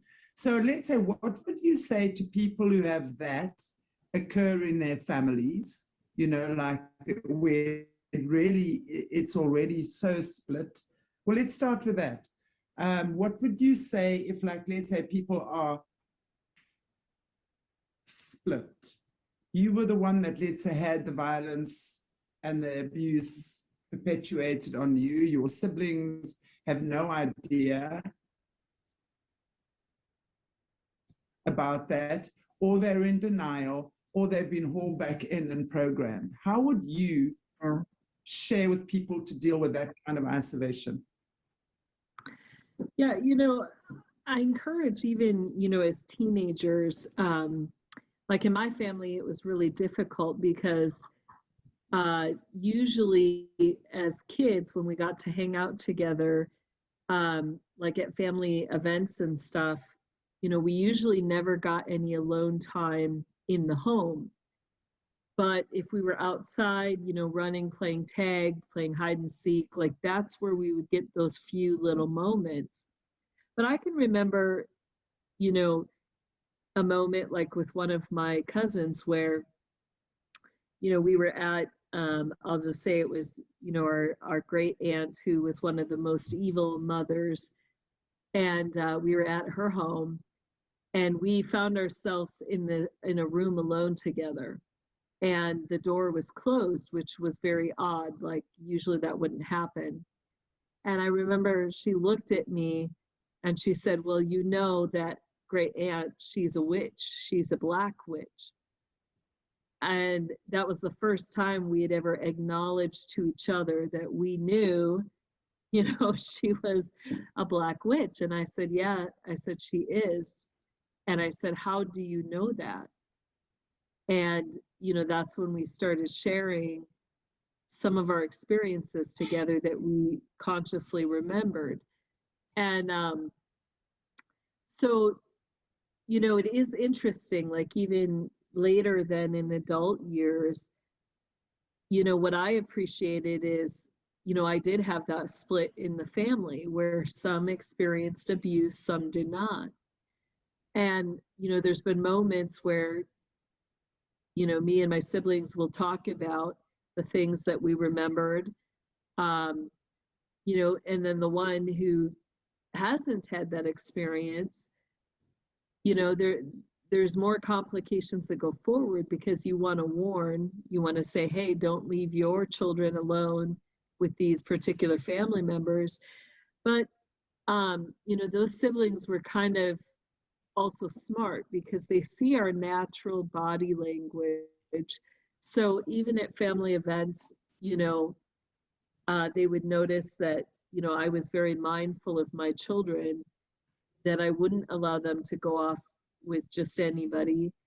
I always was there present with them, and they would start to say, how come that's not okay with you? Like, how come you don't let that family member alone with your children? And that's when I would start to share, some of the information. And at first it's hard to hear, but as you are truthful about those things, you know, those people say, you know, I have seen some stuff that has made me feel unsafe with that person. And the truth, you know, always comes to the forefront, no matter how good people's lives are. You know, children are the best judge of character. So, you know, my kids around certain people, they would start screaming their little heads off, and they did not want to go to those individuals. You know, they didn't want to be held by them. So part of it is, you know, when you see stuff like that happening, you know, pay attention, listen to your children. Even if you believe that person is a good person, you know, at least take the time to really pray and ask the Lord to show you where really is this person's heart. You know, is this family member bad? Is there something that they're in that my child can sense, that, you know, my child is having a reaction to, that I need to pay attention to? Yeah. But the other thing is they'll do the scapegoating, you know, because the children that are not selected, they want them to feel down about themselves. They want them to feel unloved, to feel like they're out of place. And so, you know, some of the things that would happen in our lives was that, you know, we would go to these huge family events, and because there were so many family members, you know, like around Christmas time, we would do like a gift exchange. So instead of bringing gifts for everybody, you know, you'd have a one of the family members' names, and you'd have to buy that person a gift. So every year, you know, we'd show up, and me and one of my siblings would be left out. And the story was just always that we were forgotten. Like, oh, you know, we forgot again, you know? And, you know, this poor kid is like, how come I'm always forgotten? Like, why didn't I get a gift? And so we would endure that over and over again every year. And there would just be that, you know, that indirect scapegoat feeling that would go on. Or, you know, there would be comments that would be said about, you know, well, that little guy is a bully, you know, he doesn't deserve anything. And, you know, they would cause the scapegoating through their little comments that, you know, would affect the feelings and the emotions of the children. And, you know, for some of my cousins, I saw that happening where the women in the group would make comments about their weight. Like, they could be beautiful, thin, trim girls, and they would, you know, from some of the family members, they would get comments like, you're too thin, you need to eat. And then the other family members would make comments on, you know, well, no wonder, like, you know, no boys are interested in you, you're too fat, you know. And they would create those insecurities in body image, you know, or even tease about, you know, in our families, there was always one child that completely looked different than the others. You know, like me and the majority of my siblings were towhead blondies. But then we had one sibling that had dark hair. And, you know, and they would tease that, you know, she must have been adopted or things like that, you know. So, but she would also be treated more special by others as well because she was different than the rest of us. So it gets interesting that you get these dynamics that are going on with that scapegoating.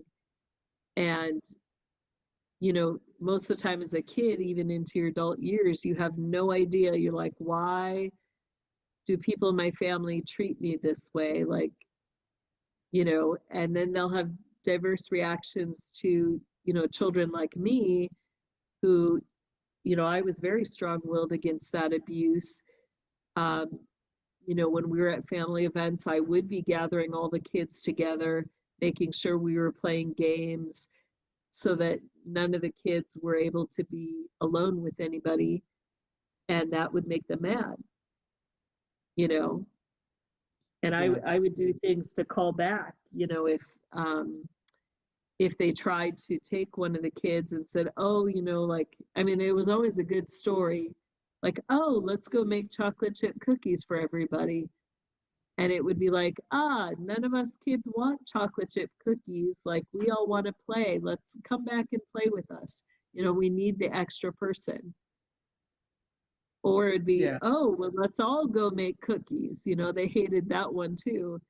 Yeah. And so I would try to find ways to keep us together so that they couldn't split up or separate, you know. Yeah. Your family. I'm interested, and obviously I understand your siblings are completely what's happened in their lives is completely confidential and their story. Right. But just I'm just interested because from what I'm hearing you say, some of them were in the system, were taken in, and others not. Right. So in your particular instance, the ones that weren't taken in, that were kind of just living the cover life, are they aware of what's happened with you and let's say your other siblings and maybe even your other cousins and stuff? Are they aware what even exists in your family at this point in time in your lives? Do they know? Some of them, yes. Not all, but some of them are very aware. Yeah. So I'm interested, like, to also understand just between you and your siblings when it comes to your own personal healing as siblings. Do you ever discuss this stuff with each other? Do you sit down as sibs and talk about this, speak about what went down, what the other one experienced or nothing? You know, the one that, for example, that would have experienced nothing, how does that affect them? How do they feel about it? How does that affect your relationship? Does that divide your family? I'd be, you know, stuff like that. That's interesting to me. Yeah, I'm really blessed. You know, I've got the majority of individuals are very supportive. I'll say, you know, closer in relationship to me are very supportive. They, you know, they've known, because I've never lied. You know, I've shared some of this stuff from the time we were little. You know, I would put comments out there, like I couldn't share the full extent of things, but I would say, you know, don't be alone with that person. You know, we kind of knew, like with my proctor, there were things that abuses that she did across the board. You know, so they went through things like where she was pinching them also, you know, under the arms or things like that. You know, they also witnessed some of the alcoholism that was involved in the family. So, you know, there were some things that were not hidden that kind of were the excuses for behavior at times. But then, you know, there were moments. So, you know, the first time that several of us got to really talk about some of the things were, you know, when we began speaking about certain locations. And it was like, oh, like, you know, you've seen that wall with all the handprints too, and you've been to that location where it's at. And that's even when my mom, the first time that she overheard us talking of that, you know, it had always been in her dreams and she would have nightmares about it. So when she heard us describing that place, you know, it made her pause, where she was like, am I talking in my sleep? Are you guys repeating back things that I've said in my sleep? And it's like, no, that's a real place. And she was like, it is a real place, you know, do you know where it's at? And it's like, yeah, you know, here's the location. And so, um, you know, those conversations, you know, they got deeper throughout the years in the moments, you know, where it's like, you know, we even got to the point of, you know, why did we have to go through certain things that we went through? You know, was it just training for positions? Was it more? What, you know, what were the motives behind it?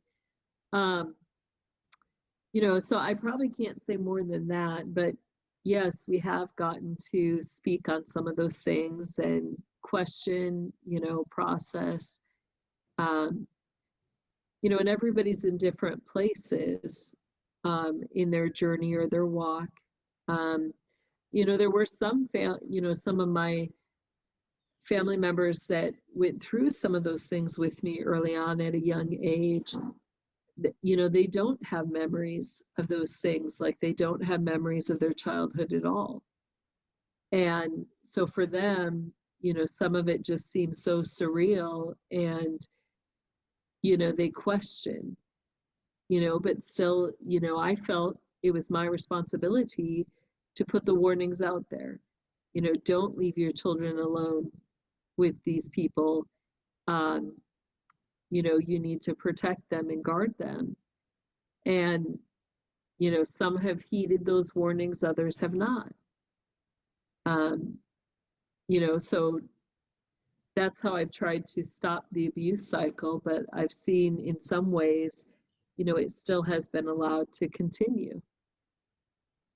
So, with the family knowing what they know, let's say about your proctor, who's, from what I'm hearing, the matriarch of the family, right? Would that Right. be right? So, how do they feel about that? Do they feel protective over her? Do they just want to annihilate her? How does the family as a whole feel about her? And because I'm sure what she's perpetuated on you is probably not unique to you. Maybe you would have, because of your position, had it worst of the lot type thing in the family. But how does the rest of the family actually feel about her? And does anyone want to do anything about it? I mean, I would love to talk at a later stage about the forgiveness and everything. Again, I know we've touched on that in the past, but I think that would be something very important to work with here. But just interesting, just the general consensus about how the family feels about it. And I mean, you must have interesting family get-togethers, right? When all of this has gone down and some know, others don't know, you know, there's obviously some kind of a camaraderie between you and your siblings and stuff like that. Everyone is supportive of that. Yet there she is, having done these things. Are they scared of her? Are they wary of her? Do they run away from her? Do the kids hide behind their heads when she arrives? I think it's a mix of all of that. All of that, you get all of those dynamics. You know, yeah, it does get very interesting. And I think, you know, that's the continued, I guess we'll say, cover life, where people, you know, they don't know how to address it. They don't know how to fix the issue or necessarily even stop the abuse. And, you know, it's so ingrained in them. You know, she, even as we were kids, would use the term good people. You know, good people don't tell the family secrets. Good people don't air the family's dirty laundry. You know, so anything that's not that good, uplifting cover life is considered dirty laundry. And, you know, God forbid you tell anybody, especially outside of the family, and then, you know, you're going to have this woman who is high level witchcraft do horrible things to you, torment you in your sleep and in the night. You know, I mean, they all know if you break the silence, you better be prepared, because, you know, she's coming in the middle of the night. And so nobody wants to put up with that or put up with her in that mode. So you get this almost equipping happening where everybody knows where the line is drawn. You know, they know what to say, what to do to keep that peace in the family so that she's not going after anybody. You know, and God forbid, you know, they even fear and help, you know, there's almost like this help to control others in the family who may go forward.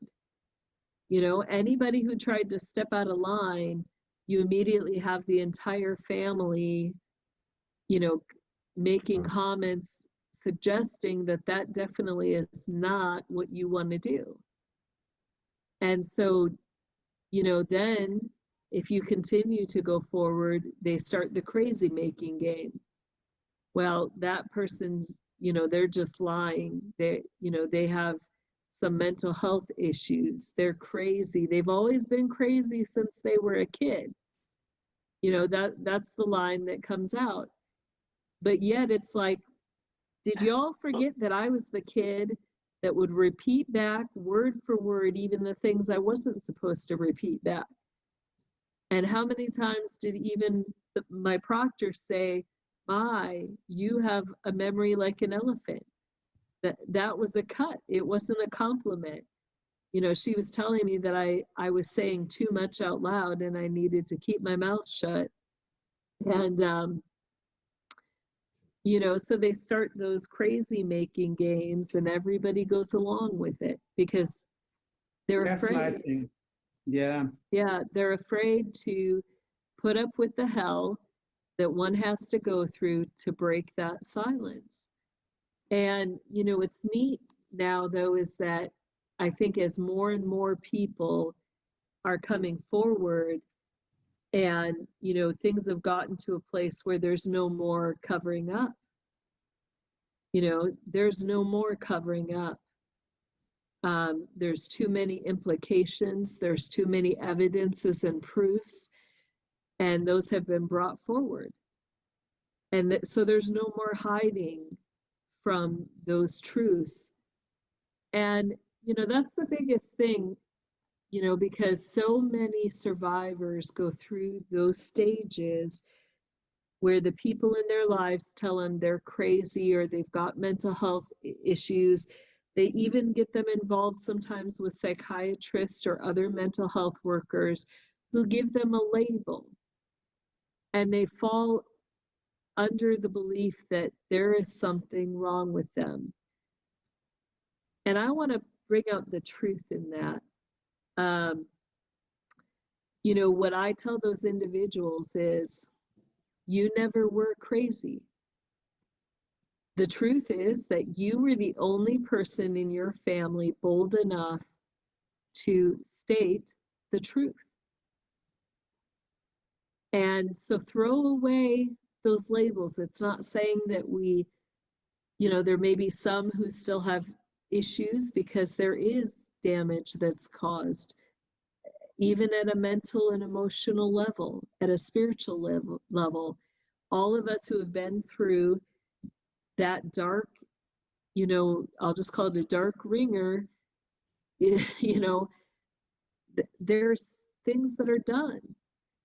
And that damage is done. And, you know, so sometimes, you know, medication, sometimes seeing a counselor, sometimes going through deliverance, all those things can be very necessary in that healing process. So don't be afraid to go through that healing process, whatever it is that you need. But at the same time, don't take labels that are slapped on you. You know, don't be afraid to say, I'm not crazy. I wasn't having hallucinations. You know, I was seeing in the spirit world. I was getting attacked. I was experiencing a spiritual attack. And, you know, the solution isn't medication to cover up that attack. The solution is rebuking those spirits. Exactly. Or rebuking those people who are astral projecting and attacking you. You know, and so absolutely. that's what, you know, I encourage people to look at all those things and not be afraid to speak forth the truth and not be, you know, so many people will come against you that there's days where it's really hard to continue to go forward. And we have to not be afraid. You know, the biggest fear and the biggest threat is that, you know, they say they'll take your life or the lives of those you love the most. And those who've gone through the ringer know that it's not going to be a quick, easy death, that they're going to do things that will make it long, torturous, make you regret that you're coming forward. But we have to stand even firmer, you know, and not allow the enemy to continue. Absolutely. Absolutely. Yeah. I have a question for you though. So you you got that smile, Chantel, so I know it's going to be a good question. One I probably can't answer. Go ahead. I'm looking at the look on your face because I know you recognize the look on mine. Right. So your grandma had 4 sisters, and together they were the 5 mothers of darkness, right? Now I'm very curious. Did you ever see them have arguments? And what did they do? Were they like flying around on their brooms? How were they arguing with each other? I mean, were they like throwing witchy bombs? Oh, they did. Yeah, at times. Yeah, at times they did. Are you serious? They really actually did. You being serious? Yeah, there were some times the fireballs were going. You know, they would honestly, like, it's this weird dynamic. They're very devoted to each other, but at the same time, they absolutely hate each other.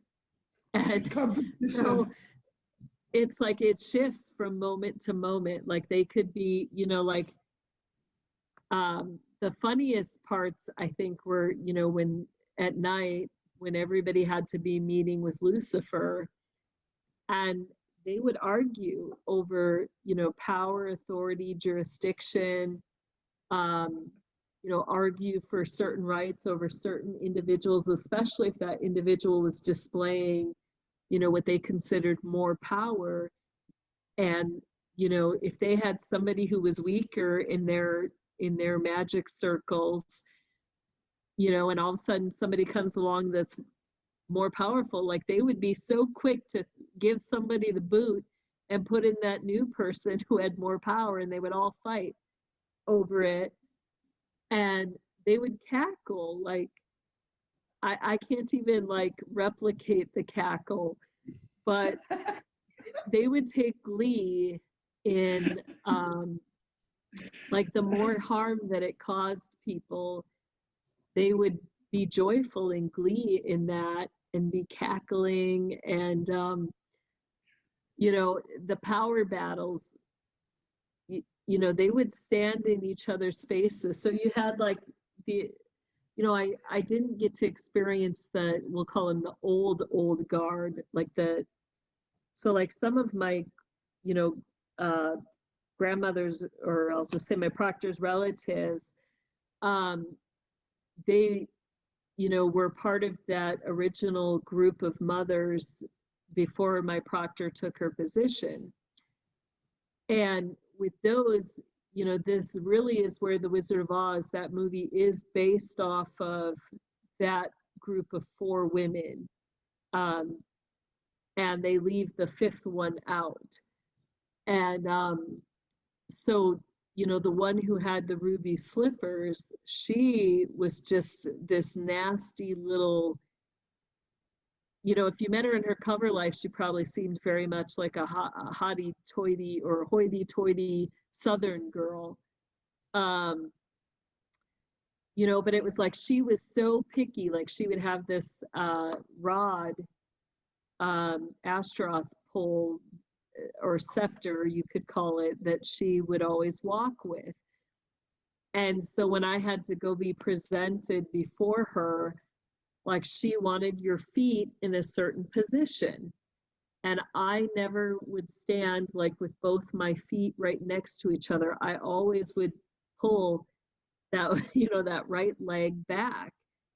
And she would sit there and hit the back of my heels with that scepter, and she would hit it hard. And she would hit my heel until I would bring my feet together.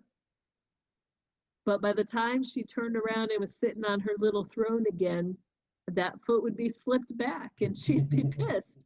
And, you know, some of these matters they would bring before the World Council because, you know, they considered it disrespectful and rude.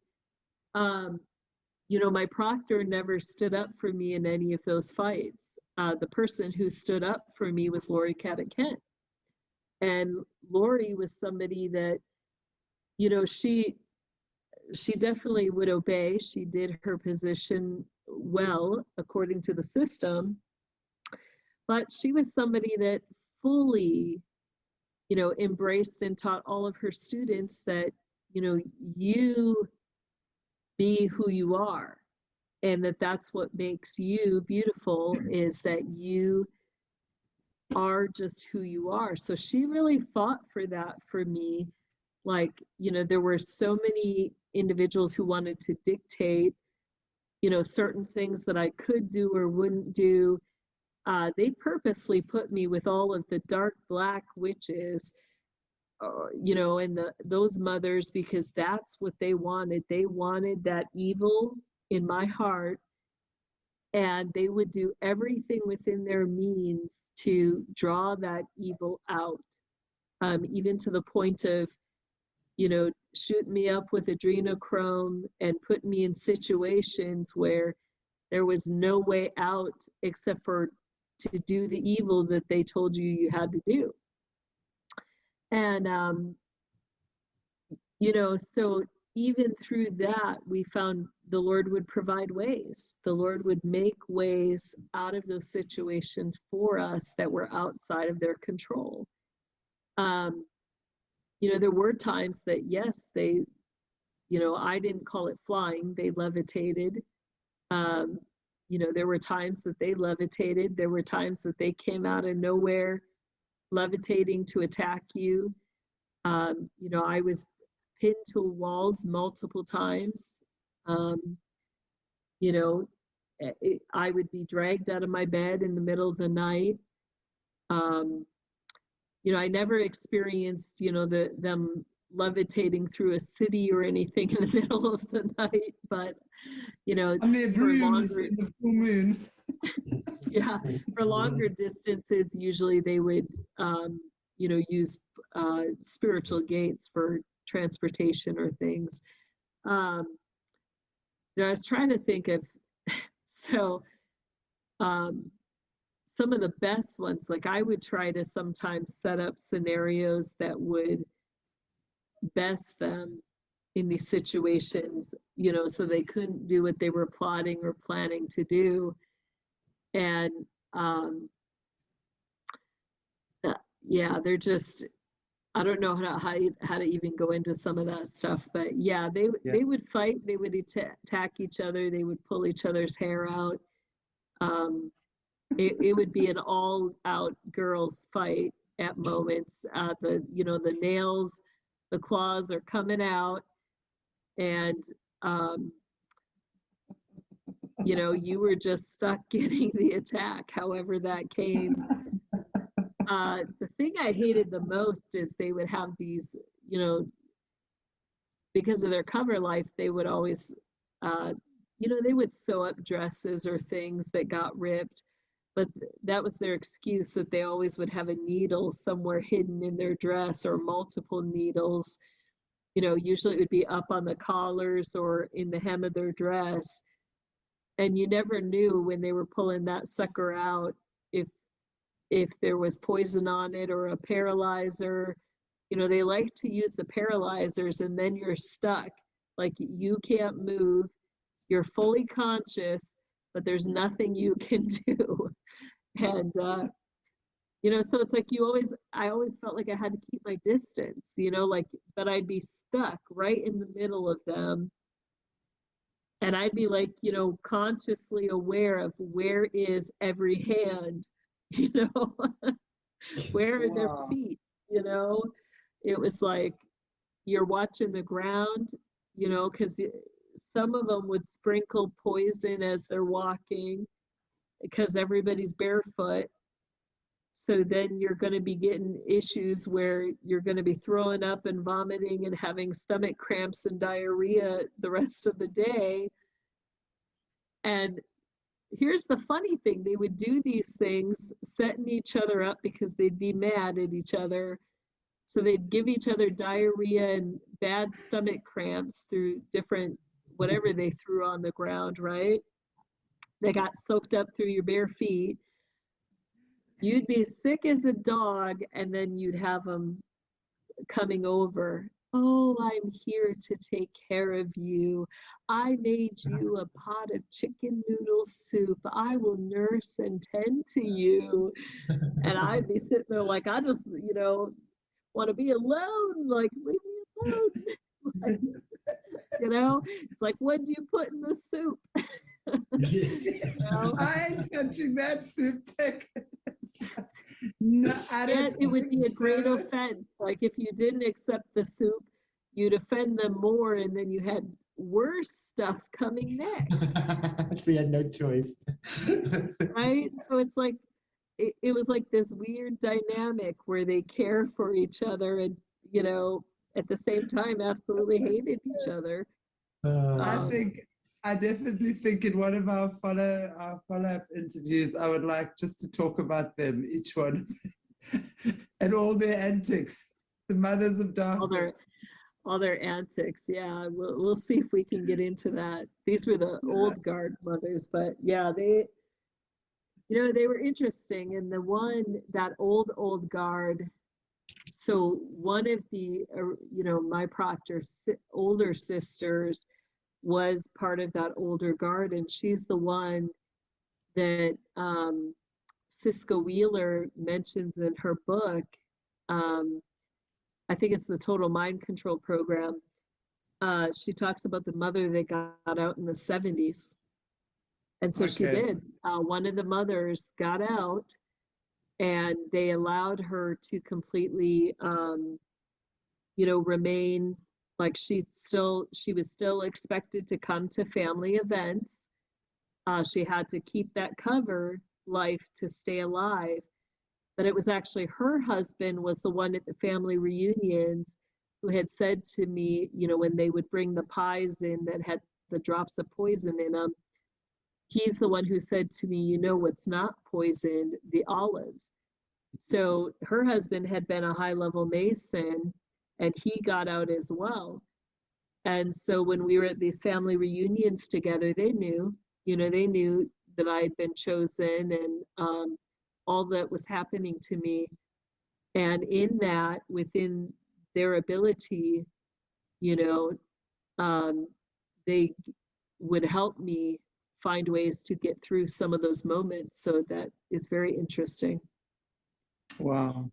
Amazing how God sends his angels even in those types of moments, you know.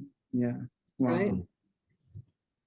Well, I could definitely carry on this conversation for another 4 hours, but I know that you're on a very tight schedule right now. But we're definitely going to be talking about, we call it a day in the life of the mothers or something. We can hear all about who they are, what they do, how they like to do things. We'll get to know the mothers as well. I think that's quite cool.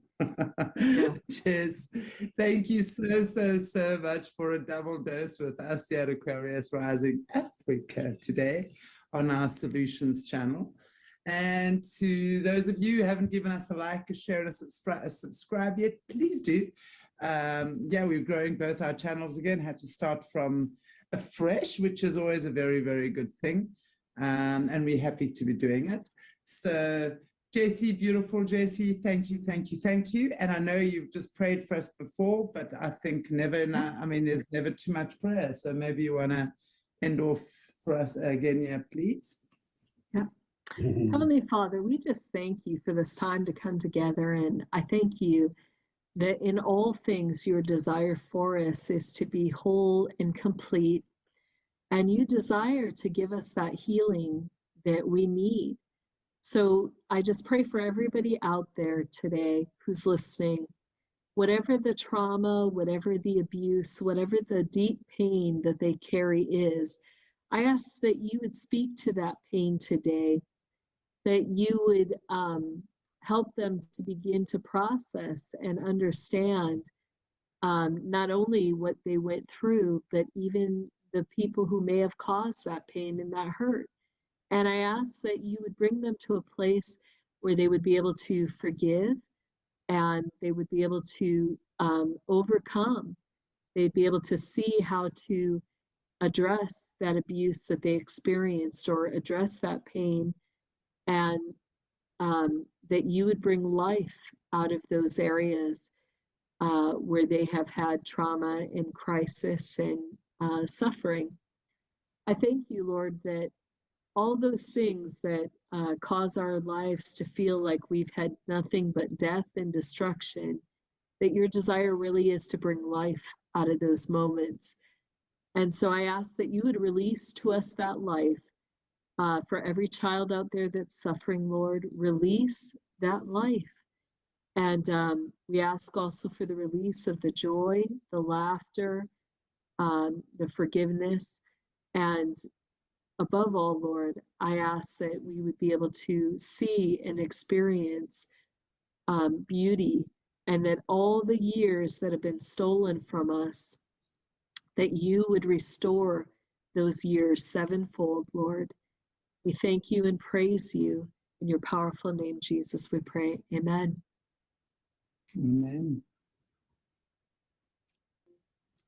Thank you, beautiful Jessie. Thank you.